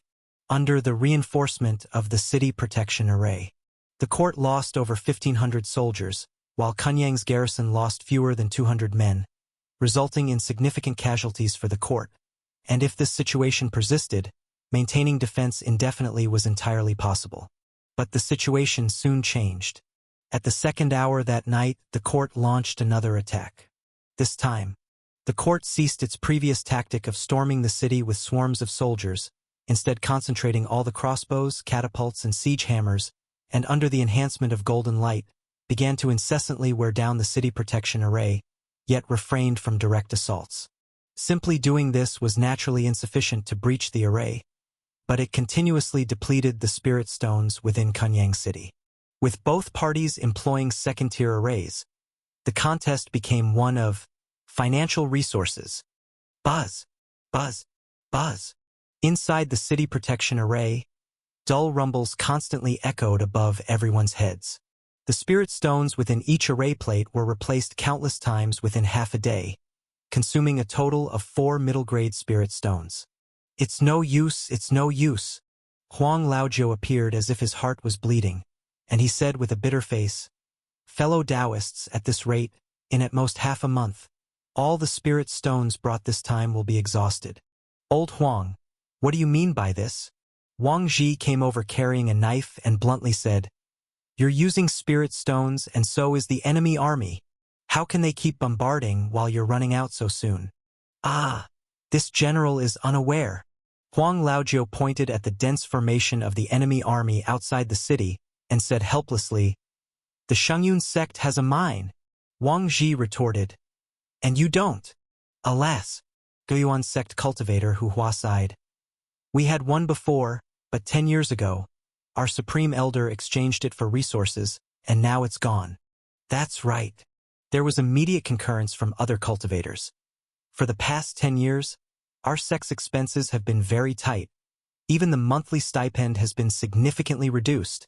Chapter 814 Huang Laojiu _2. There are also elixir pills. Magic artifacts. Isn't that right? As they spoke, the cultivators started to grumble incessantly.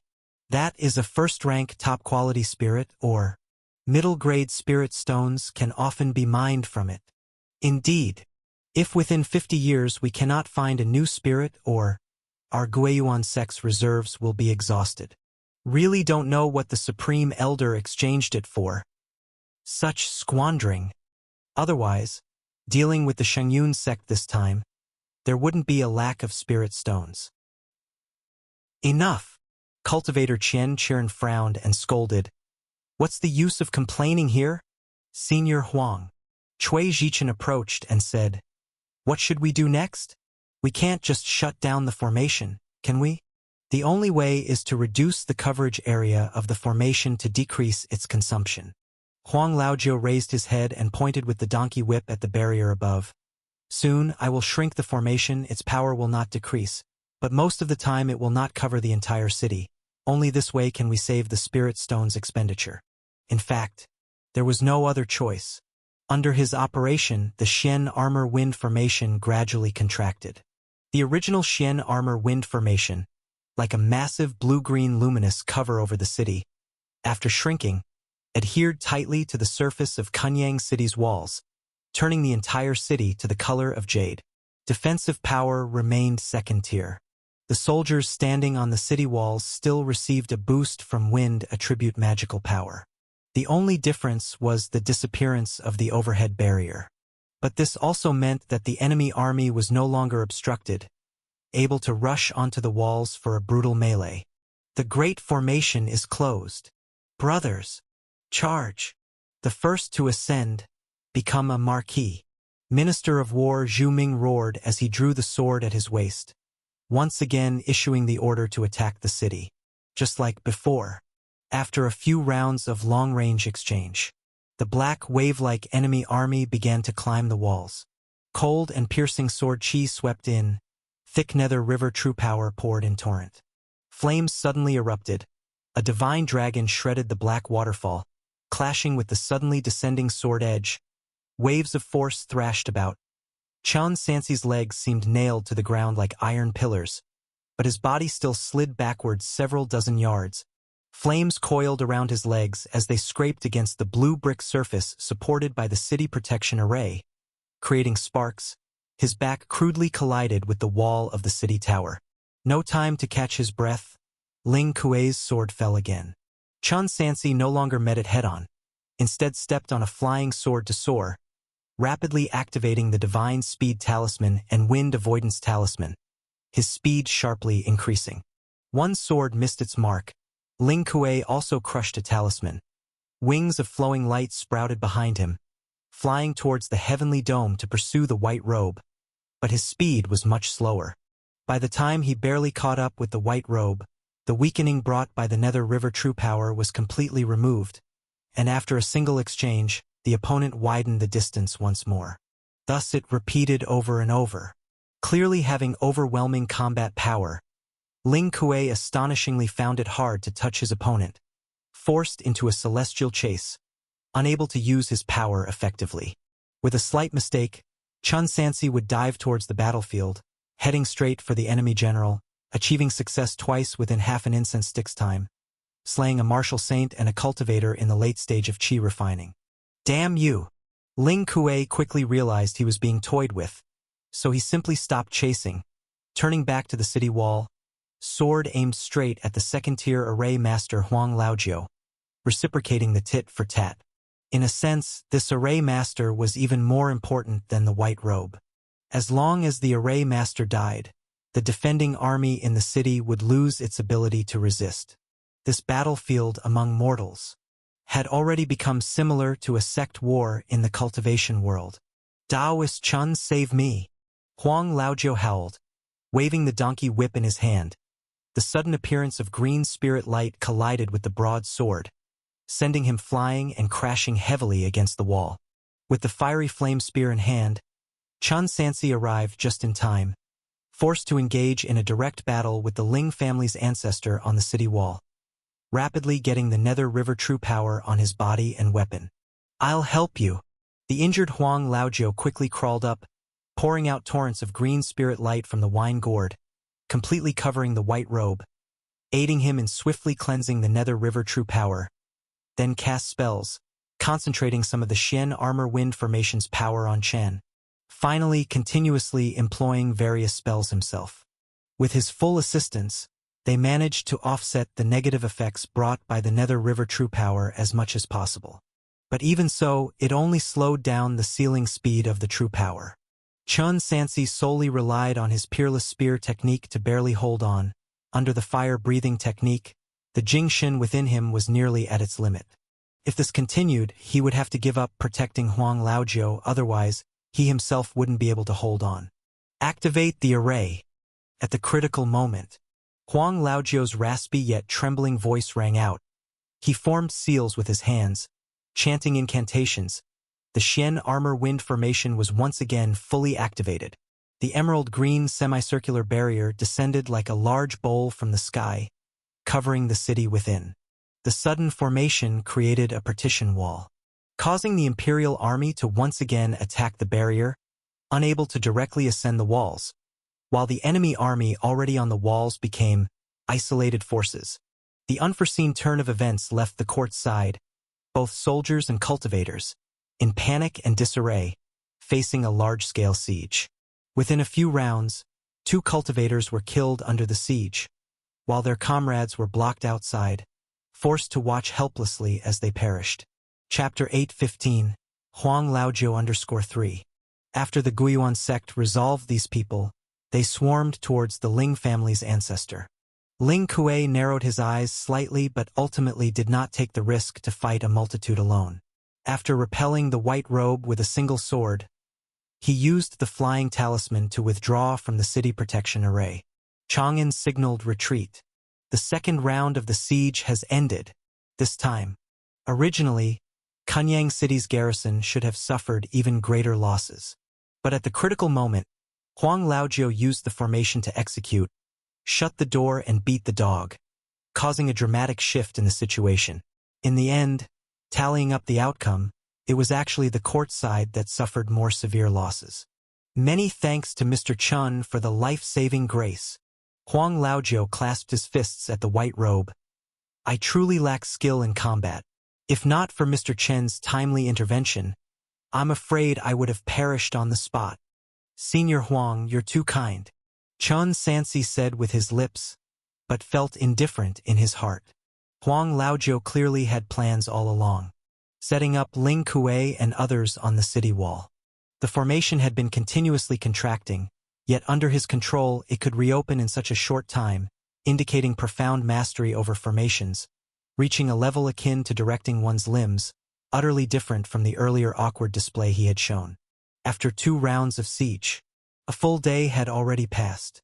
The soldiers collected weapons, transported bodies, sweeping the battlefield back and forth, always prepared for the next wave of attack. Mr. Chen's spear technique is astounding. If it were an average martial artist at the true power early stage, they likely wouldn't survive one move against Ling Kuei. Huang Laojiu spoke with great respect. Moreover, seeing Mr. Chan reach the Qi refining middle stage in just 2 or 3 years, your spirit root talent must not be poor. Martial arts supreme, spirit root extraordinary. Why does Mr. Chun struggle so bitterly in the mortal world? Why not join my Guiyuan sect? With your qualifications, entry-level could become a true inheritor. In the future, you are bound to receive a foundation establishment pill. Thank you, Senior Huang, for your kind offer. I appreciate it, but with the impending battle, such matters should be discussed later. Chun Sansi did not directly refuse. He did not want to offend the array master he still relied on at such a critical time. I was indeed presumptuous, hoping Mr. Chun can forgive, just considering the talents for our sect. Huang Laojiu did not pursue the matter further, only casually picked up the wine gourd at his waist and enjoyed a sip of the inferior mortal yellow wine. About 7 or 8 hours later, the enemy army launched the 3rd round of siege. This time, their formation changed. Bailey away, Dan Liangcheng wielded the mystic jade golden bamboo, its clanging sound seeming to descend from the divine realms. The so-called 6 dings and 6 jaws, great formation naturally isn't only a heavenly gate gold light formation. 3 commands to thunder shock the heavenly soldiers, 4 commands for the fire to burn the demons. At the forefront of the million-strong army, the power spewed by the heavenly pillar began to change drastically. Several stone pillars wrapped with thunderbolts like silver snakes, and every soldier passing through the heavenly gate carried thundering weapons. Additionally, several stone pillars ignited fierce flames, and all siege machinery passing through the heavenly gate seemed like fiery, fierce beasts. Kunyang City, lacking in spirit stones, could only activate the complete array temporarily at critical moments. But facing such a formation, the garrison soldiers had to grit their teeth and face it. This siege lasted a full 2 days. The Kunyang garrison began to be at a considerable disadvantage. Lost over 10,000 troops, 2 generals, and 3 chi refining cultivators. Until the 3rd day's Mao hour, the court temporarily signaled a retreat. Dan Liangcheng. Ling Kuei arrived at the Central Army. Accelerate the siege, quickly take them down. Oh! Sitting cross-legged in midair, Dan Liangcheng opened his eyes. Senior Ling is worried about unexpected events? Yes. Ling Kuei nodded. That Chun child is close to a breakthrough. He could feel that the opponent was only 1 Jingshin away from breaking through to the true power middle stage, now just a mere step away. Though he wasn't afraid. Even if the opponent succeeded in breaking through, they couldn't deal with the Nether River true power. But it's best not to have any other complications. True power middle stage? Hearing this, Dan Liangcheng was slightly surprised. This speed is probably faster than Senior Ling back then, right? Rest assured, Ling ancestor. Mr. Shan is well prepared. He paused, raised his voice to instruct a few commanders beside him. Pass the orders. Cease the siege as of today. Cease the siege. Ling Kuei slightly furrowed his brow, apparently puzzled. Ha ha. Senior Ling's swordsmanship is extraordinary, but perhaps unfamiliar with military strategy.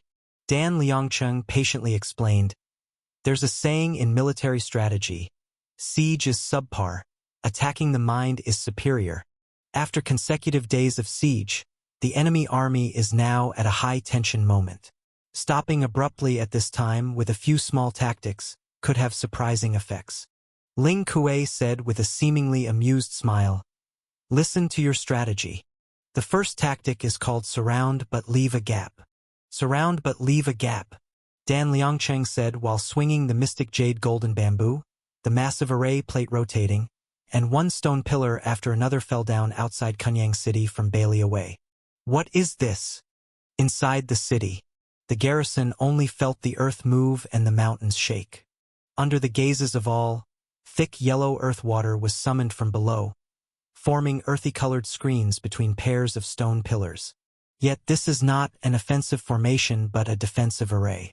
Similar to the water control array and Xian armor wind formation. It is also a one-sided defensive array, but at this moment, the thick earth's defensive formation surrounds 3 sides of Kunyang City, becoming a cage imprisoning Kunyang City. Once the rear city wall and air are blocked, the entire Kunyang City will be trapped within the second-tier formation. A city with 200,000 troops has become a giant urn filled with trapped turtles. Chapter 816. The Emperor comes out of retreat. Boom! The earth shook beneath them. The massive Kunyang City was besieged from 3 sides. The Imperial Army didn't continue their assault, but instead hid behind thick earth barriers, launching a barrage of attacks, engaging in a pure financial competition. This is bad. Qian Qiren frowned and said, once they close the Great Formation, the entire Kunyang City will become a prison, trapping us inside while the enemy can attack or retreat at will. If we can't hold on, we won't even have room to withdraw. Catching a turtle in a jar. Minister of Revenue Shangguan Haichong arrived at the city wall, shouting, it truly is a strategy to catch a turtle in a jar. Yes, Your Majesty, look. Lord Shangguan was right indeed. No wonder this battle proceeds so methodically, like in the spring and autumn period. The rebels from Chang'an are just waiting for us to gather inside Kunyang City, so they can catch us all in one swoop. What should we do?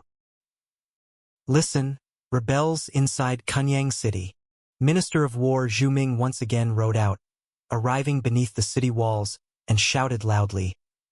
After several clashes, you rebels have suffered great losses. You should know very well what the outcome will be if you continue to resist stubbornly. But His Highness Prince Qin is benevolent and knows that continuing to fight drains the great Shang dynasty's own resources. So he's giving you one last chance.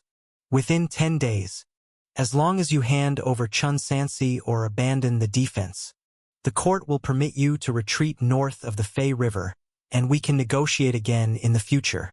But if you insist on your course, 10 days later, Immortal Master Dan Liangqing will seal the Great Formation completely. At that time, no one will be able to escape. This situation has become dire. Even if the court declares it will accept the rebel surrender, the people inside Kunyang City certainly wouldn't dare leave, because the family clans and sect disciples know very well what awaits them at the hands of the court. But if the conditions are loosened, just allowing them to retreat from Kunyang City, the situation would be very different. You should think this over carefully. After throwing down those words, Zhu Ming reined in his horse and returned. Inside Kunyang City, civil and military officials began to discuss fervently. At the same time, in the coming days, the Imperial Army continued to deplete the Shen Armor Wind Formation, attacking day and night and sporadically scaling the walls to assault, possibly at dawn or at midnight. The city defenders were exhausted from rushing back and forth, unable to find peace. The Battle of Fei River entered a dull stalemate stage. War is inherently cruel and tedious. The larger the battle, the longer the grueling attrition may last, whether for 2 months, 2 years, or even 8 years. Yet victory is often decided in a heart-stopping instant. During this time, both sides must hold their breath and bide their time, waiting for the fleeting opportunity to appear, then grip it tightly. But at this moment, the defenders in Kunyang City clearly began to grow restless.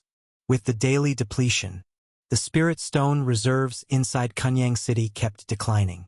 The fear in the hearts of family clans and city officials grew day by day. Handing over the white robe is naturally impossible. Inside Kunyang City, probably no one has the capability. So there's only retreat as the only option, especially for people like Shangguan Haichong, whose accumulated wealth diminishes daily, causing their hearts to bleed. It's impossible for them to stay here and fight desperately. Your Majesty!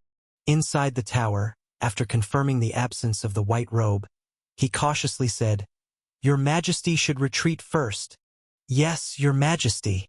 We should send a force to escort Your Majesty out of here. If we don't leave now, there will be no chance to escape. Esteemed ministers, let's wait a little longer. Emperor Chao Huan stood with his hands behind his back, gazing out at the barren land, his voice tinged with melancholy. He knew very well the situation was extremely pressing. But if they retreat now after expending countless resources, coming back would be retried in the distant future. 7 days passed swiftly. The morale inside the city shook but still held firm. Young Taoist Dan, Ling Kuei urged, We've done as you suggested. Why haven't we seen any changes after several days? We might as well continue the assault without delay.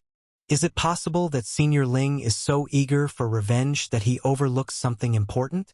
Dan Liangcheng said calmly, The river of time always stands on our side, not the rebels. Admittedly, Chun Sansi could break through at any time. But don't forget, the Emperor Longqing of the Great Shang Dynasty could also leave the pass at any time. Even if Chun Sansi breaks through, what difference would it make with the Emperor present? Moreover, I am not deliberately delaying. The second step is about to begin. This second step is called discord. February 25th. The original 200,000 defenders inside Kunyang City had dwindled to 170,000, and only 5 days left until the court's final ultimatum to seal Kunyang City. Inside the city, temporary palace. I said, wait a bit longer. Chun Aiching might have a strategy to defeat the enemy. He's just waiting for the opportunity. Faced with the minister's suggestion to retreat, Emperor Chao Huan hesitated but chose to refuse. Your Majesty. Shangguan Haichong lowered his voice and said, I have received a secret letter. It would be better for Your Majesty to decide after reading it. Secret letter? Clad in the dragon robe, Chao Huan received the secret letter from a eunuch, and as he read the words on it, his expression gradually became increasingly peculiar. Chapter 817 The Emperor Leaves Seclusion _2 Your Majesty, that Chen Sansi is a person from Qing country. Shangguan Haichong accused, his wife by marriage, originally named Shan Shiji, is the eldest princess of Qing country. Her biological sister is the previous empress of Qing country. And Bailiang King's princely heir, Chan Duwei, was established as the crown prince by the empress years ago. One can only imagine what kind of dealings are involved here. The secret letter was made public. The hall was in an uproar. The Great Qing dynasty's great general, who commands the entire military, is a close kin to Qing country's royal family, and Bailiang King's heir is Qing country's crown prince. These connections seem utterly absurd when put together. No one would have guessed this, that Chen Sansi had such ties in the background. What does it mean to be a crown prince? The future emperor of Qing country. In a certain sense, Chen Sansi is Qing country's supreme emperor. He concealed this and infiltrated the Great Shang territory. What is his intention? To usurp the country. This is the only term the civil and military officials could think of. No wonder. The Minister of Rights, Lu Senyu, suddenly realized, no wonder Chen Sansi insisted on leading all the elite to fight in the decisive battle at the Fei River. He wants our great Shang dynasty's internal forces to exhaust themselves. Very true, very true. Everyone was enlightened. Look at his demeanor, with that perpetually morose face. Unhurried. Isn't he just waiting for us to die? First, he uses us to wear down Chang'an. Then he conspires with Qing country to invade, reaping the benefits while they watch. If you put it like that, he probably isn't just colluding with Qing country. There's likely significant involvement with Yunding Palace behind Qing country. Chao Huan repeatedly looked at the secret letter, truly not expecting the white robe to have such a profound background. Just how many things is this person hiding? Your Majesty, Shangguan Haichong continued. You treat others with kindness, seeing Bailiang King as blood brethren, but Bailiang King may not think the same. Concealing such major matters must have ulterior motives. There's a saying, do not harbor intentions to harm others, but always be wary of others. Even if your Majesty still wants to continue this battle, there's no need to put all at risk, facing the danger of a complete military wipeout. It'd be better to follow the previous plan. Find an opportunity to withdraw some troops, leaving the Bailiang army and a small part of the capital to guard Kunyang. I second that. Minister of War Ming Qingfeng followed. Given the current situation, keeping the entire army in the city shows no signs of breaking the enemy, so it's reasonable to withdraw some first. Quickly call King Yen, Immortal Master Cui, and the Immortal Master from Guiyuan sect, but do not alert Bailiang King. Chao Huan sent someone to find the cultivators, repeating the information about White Robe's relations with Qing country. What? Chen Qiren said in surprise. That Mr. Chan is from Yunding Palace? Hiss. Chao Ji was also a bit taken aback, but still said, when the two of them got married, I guess they didn't yet know the true identity of my sister-in-law. Connecting with Qing country likely happened after the Battle of Hulaguan. Moreover, from their later interactions, it doesn't seem like they have much contact with each other. Of course, after all, the blood relation is there. Yunding Palace would find it easier to contact my brother than others. Whether they cooperate is hard to say. It's highly probable. Chen Qiren, rubbing the jade belt on his waist, pondered, Qing country's empress, Shen Guidi, seems to hold an extraordinary position in Yunding Palace. She might bring significant support. How about this? After thinking, Shangguan Haichong spoke, I will personally go and ask Mr. Chen whether he has any strategies for defeating the enemy while he holds this place. If he can articulate a strategy that convinces everyone, we will endure for a few more days. If he can't, it will show he indeed wants the great Shang dynasty to slaughter itself. Then help Yunding Palace secure the ancestor vein, in which case we shall seize an opportunity to retreat. Chao Huan decisively said, let's do it that way. On the city tower, after consuming the last Tai Ching pill given by the Bai family, Chun Sansi started training with the Longdan Bright Silver Spear, wanting to accelerate breaking through to the true power middle stage. However, the Nether River breathing method is truly troublesome. If he can't solve the problem of sealing true power, it would be difficult to cope even after breaking through. But at this point, he could only move forward relentlessly. Moreover, he could feel the situation in the eastern continent constantly changing. And if he couldn't win this battle, future circumstances would only be more complicated. "Sir, Lord Shangguan wishes to see you." After about several hours of training, Chun Sansi put down the long spear for a brief rest when the sound of a report came from outside the door. "Let him in." Creak. The door opened. Shangguan Haichong walked in with a polite smile. "Please sit." Chun Sansi skipped the pleasantries. "I wonder what business brings Lord Shangguan?" "To be frank." Shangguan Haichong got straight to the point. "I have a few questions. Currently, our army's losses are increasing by the day. Dragging it out like this is not a solution. Yet, Your Highness makes no move. Could it be that there is a strategy for defeating the enemy? Could you divulge a bit, so we can have some understanding and stabilize the army's morale?" "Fight," Chun Sansi calmly said. "Fight, and we will win." Hearing the ambiguous answer, Shangguan Haichong's expression subtly changed, probing again. "Your Highness, I'm just asking, how can we win the fight? It's not that I'm afraid of death, but the court's soldiers below, seeing the city becoming a prison, have a tendency toward a collapse in morale, so Your Highness should not conceal the truth." Chapter 818 The Emperor Leaves Seclusion _3. "Lord Shangguan." Chun Sansi remained quiet. "You are the Minister of Revenue, and matters like military affairs and strategy planning are better suited to us rough people." "Hee." Shangguan Haichong said with a forced smile. "The prince is correct. I shouldn't overstep my bounds and meddle in military affairs. In that case, I won't disturb you further, farewell." With that, he turned and left. Chun Sansi also put away his long spear and went to the city wall to gaze into the distance. Through the light curtain over the land of Huangza, one could see the enemy army preparing for the next round of siege. "My lord," Zhao Kong came to report, "there's some bad news." Chun Sansi remained silent, signaling for him to continue. "Just now, while you were cultivating, the enemy fired many arrows into the city, with notes attached saying." Zhao Kong paused and continued. "They say the lady is the princess of Qing country. The princely heir is the crown prince of Qing country, and my lord is using the brothers to help Qing country conquer under the guise of war. Our Bailiang army is not affected, but brothers from other places are somewhat convinced." "It is indeed true," Chun Sansi frankly admitted. "Ah?"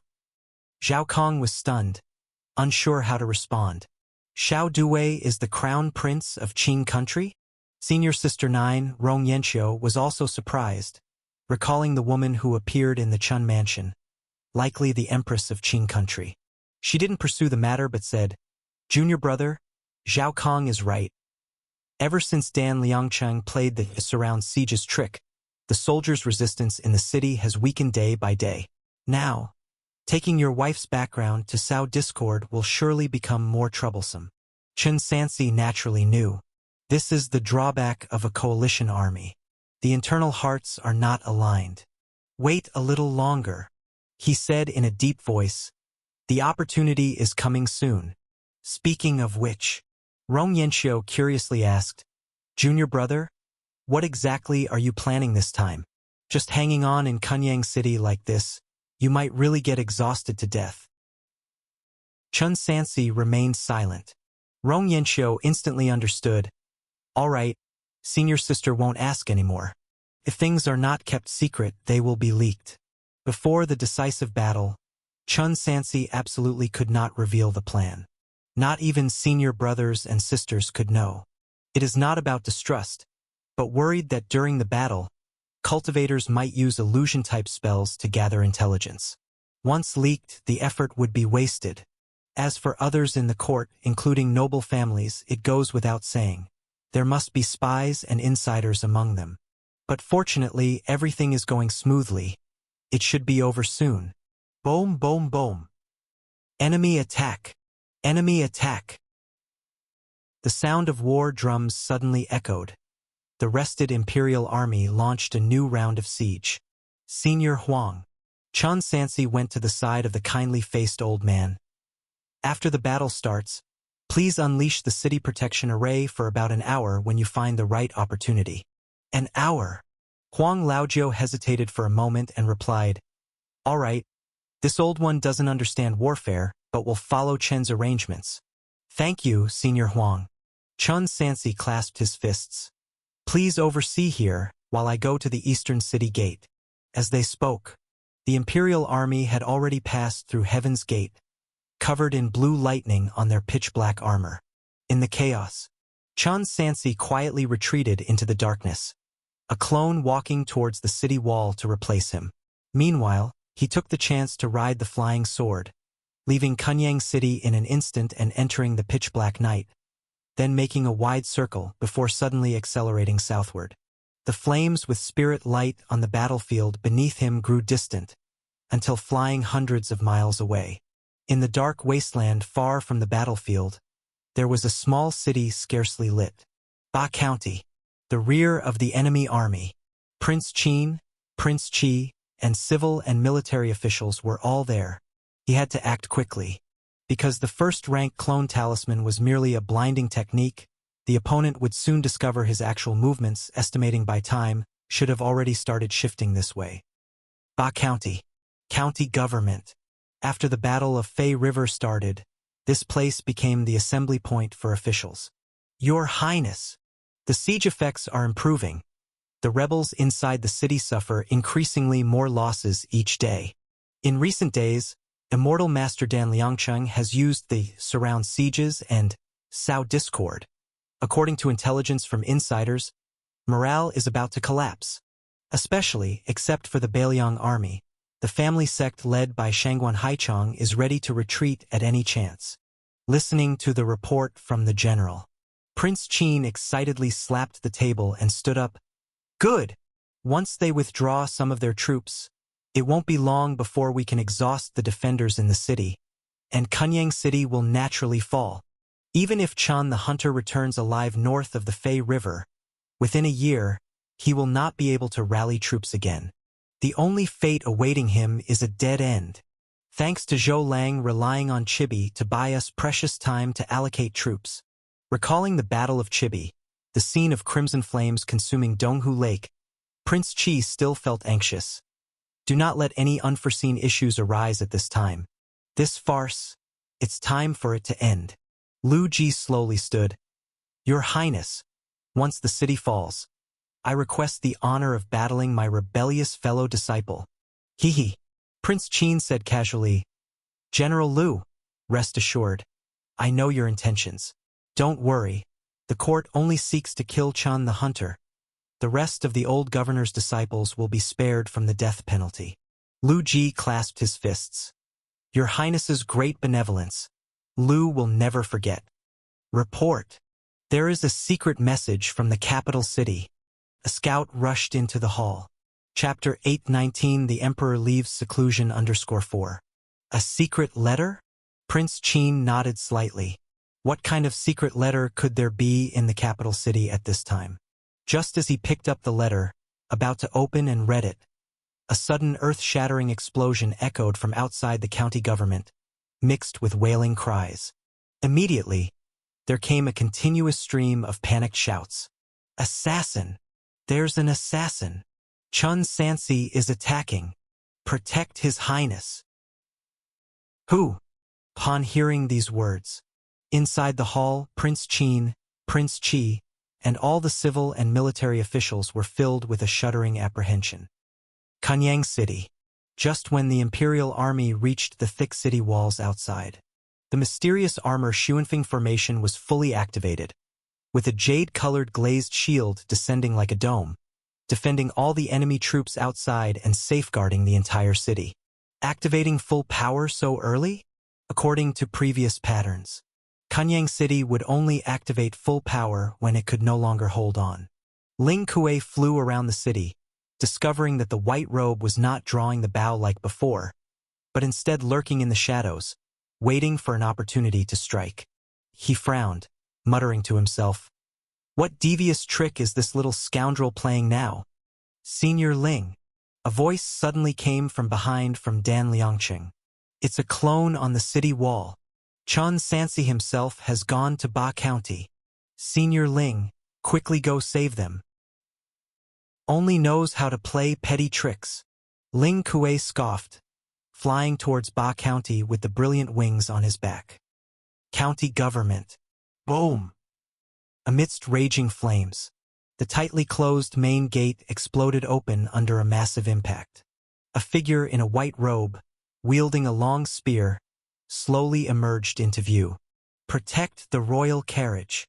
Protect the royal carriage." Inside the hall, Prince Qin, Prince Qi, and all the civil and military officials were already huddled in fear in the corners. Boom! Covered in black armor, eyes beneath the mask flaring with flames, Chun Sansi wielded the silver dragon, launching a fiery assault. "Junior brother, how dare you?" Buzz! Waves of misty purple energy instantly wrapped around the towering Lu Ji, whose eyes were sinister, and with a raise of his hand, the heavenly halberd transformed into a colossal dragon-elephant beast, smashing towards the opponent. Boom! The two collided. Each retreated several steps. "Three family slave." Chun Sansi cursed. "Why do you block my way? Junior brother, this farce must end. Do you find joy in dragging fellow disciples to their deaths? I cannot let you continue this madness." As Lu Ji spoke, he summoned all the miraculous incense, engaging once more in combat. "Three family slave, you've practiced evil techniques, killed many, and still dare to call yourself senior brother. Today, I'll cleanse the door for our master." Chun Sansi fought intensely with him. During the process, third brother Nie Yuan attempted a sneak attack with a sword. But alas, he was only at the perfection of transcendence, not competent to partake in a battle of this level. Chun Sansi kicked up, wrapped in endless fire element true power, striking fiercely at the opponent's chest. Nie Yuan flew back, crashing heavily against the wall, then fell to the ground, his robe in ashes, revealing a bloody chest as he spewed a mouthful of blood, fainting on the spot.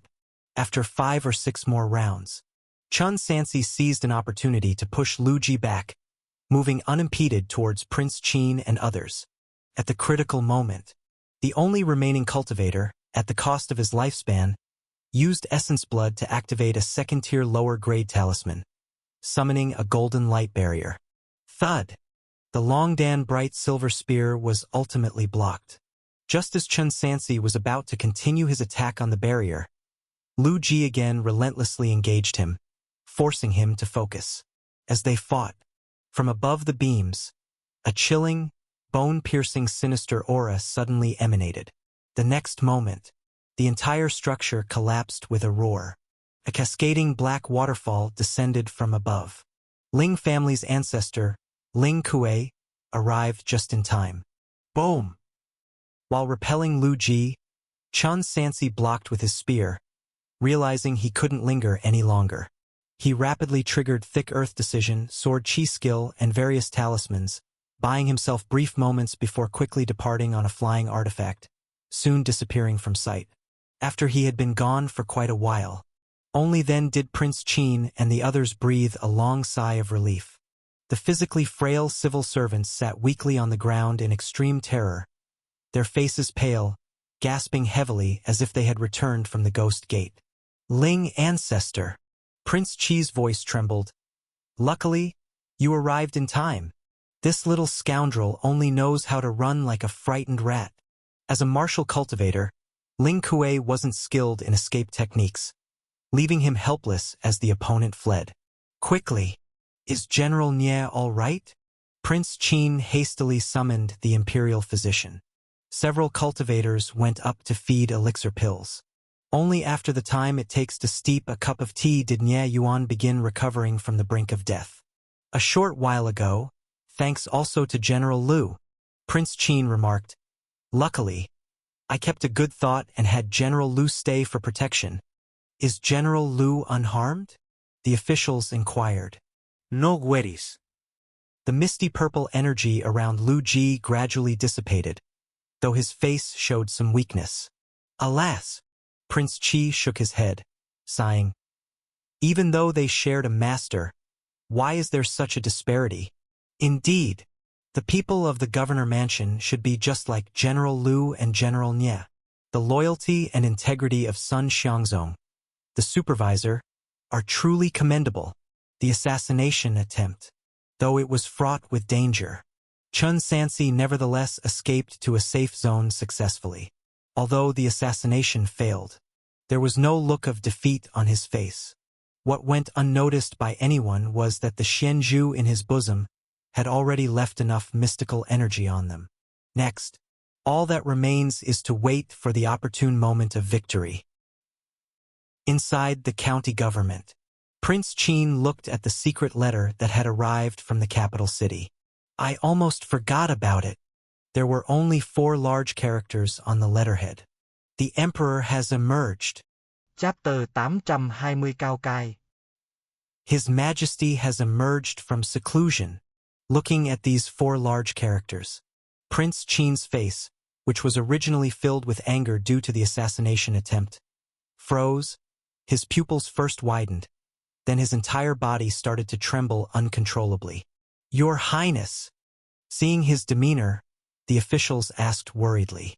Could it be something has happened in the capital city? Has Chun Sansi gone to the capital city again? No. Prince Qin raised the secret message high in his hand, showing it to everyone. Father! Father has successfully achieved foundation establishment and has emerged from seclusion. Foundation establishment success? A cultivator in the hall revealed an expression of immense longing. For them. Actually, only with foundation establishment can one be considered to have formally stepped onto the immortal path. And in the eyes of mortals, refinement, which is also considered an immortal master, is just an ordinary person capable of a few spells. The remaining civil and military officers, upon hearing this news, were invigorated. Most of them were not knowledgeable about cultivation and did not understand what foundation establishment meant, but they knew one thing, and that is, the day His Majesty emerges from seclusion is the day the bandits will be vanquished. The world will soon be at peace. Heaven bless my great Shang. The heavens have opened their eyes. The heavens have opened their eyes indeed. After a brief silence, every civil and military official was filled with confidence. His Majesty possesses a heavenly grade spiritual root. Foundation establishment is nothing. Lu Ji, holding the heavenly halberd, said in a deep voice. After pacifying the Jiang Mountain, all we have to do is quietly wait for the Mang Mountain ancestor vein to revive. In the future, it's not impossible for His Majesty to not only achieve golden core, but also reach the powerful nascent soul, able to dominate within the cultivation world. Emperor Wan Shou. Emperor Wan Shou indeed. The ministers clung to this hope as if it were a lifeline. Golden core, nascent soul? Prince Qin, hearing these unfamiliar terms, couldn't help but ask, General Lu, how long is the lifespan of golden core and nascent soul great immortal masters? 500 years for golden core, 1,000 years for nascent soul. Lu Ji informed. When we call His Majesty 10,000 years, it's not just talk.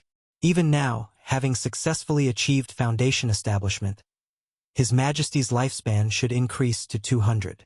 200, Prince Qin calculated in his heart. So, his father can live for at least another 100 years. Beside him, Prince Qi's expression clearly darkened somewhat. Haha. Good news, indeed good news. Before long, Prince Qin regained his composure and encouraged. Our great Shang dynasty shall prosper for thousands of generations. Everyone, set out immediately. Head to the front line and advance and retreat with the soldiers. Perhaps we can eliminate the enemy army before His Majesty arrives. In the dark, deep night, the numerous officials, escorted by a small number of soldiers, rushed to the front line, officially joining the million-man battle. Kunyang City. Your Majesty, Chen Sansi is not here, and Ling Kuei went after him. The enemy army has temporarily retreated. Now is the perfect opportunity to withdraw. Shangguan Haichong reminded, if we don't leave tonight, they'll soon trap us completely with the Six Ding Six Jia Great Formation, and then it'll be too late to leave. Moreover, given Chen Sansi's cultivation, even if the city falls and the entire army is defeated, he may not necessarily die. As long as he escapes to Qing country, under the protection of Yunding Palace, he can rise again at any time, and he won't care about us at all. Lord Shangguan is correct. If Chen Sansi really had a plan to defeat the enemy, why wouldn't he share it? What good does keeping it secret do? Not only the civil and military officials but even the cultivators from Guiyuan sect lost the will to continue persevering. Especially knowing of the collusion between White Robe and Yunding Palace, trust in them evaporated. The matter of the ancestor vein, how enticing is it? Perhaps it's a grand scheme laid out by Yunding Palace along with Chen Sansi. How can they remain here waiting to die? Then let's withdraw a portion first. The rightful emperor finally decided, Minister Ming, arrange it for me. Saying retreat doesn't mean a full retreat naturally. Ming Qingfeng had long made plans and immediately revealed them. Currently, there are a total of 170,000 soldiers in the city, more than 60,000 of which are Bailiang troops, who presumably are unwilling to retreat. So, we will first withdraw 80,000, leaving 30,000 court troops to continue assisting in defending the city, which should be sufficient for Kunyang City.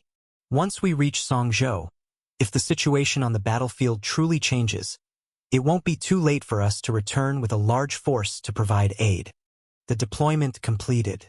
The garrison troops within Kunyang City immediately began their retreat. What is this? Covered in blood. Wang Ji had just come down from the city wall when he noticed the movement of troops within the city. Are you all running? Stop right there. Not only him. Soon many of the Bailiang army generals noticed the abnormality and came to the North City Gate to obstruct them. Ming Qingfeng. Wang Ji identified a scarlet-robed official in the crowd and, brandishing his weapon, leaped to confront him, shouting sternly, Desertion in the face of the enemy is a capital offense. General Wang, do not speak recklessly. Ming Qingfeng explained, This is not desertion, but a troop-splitting strategy just formulated by the Ministry of War. Troop splitting? It sounds better than it is.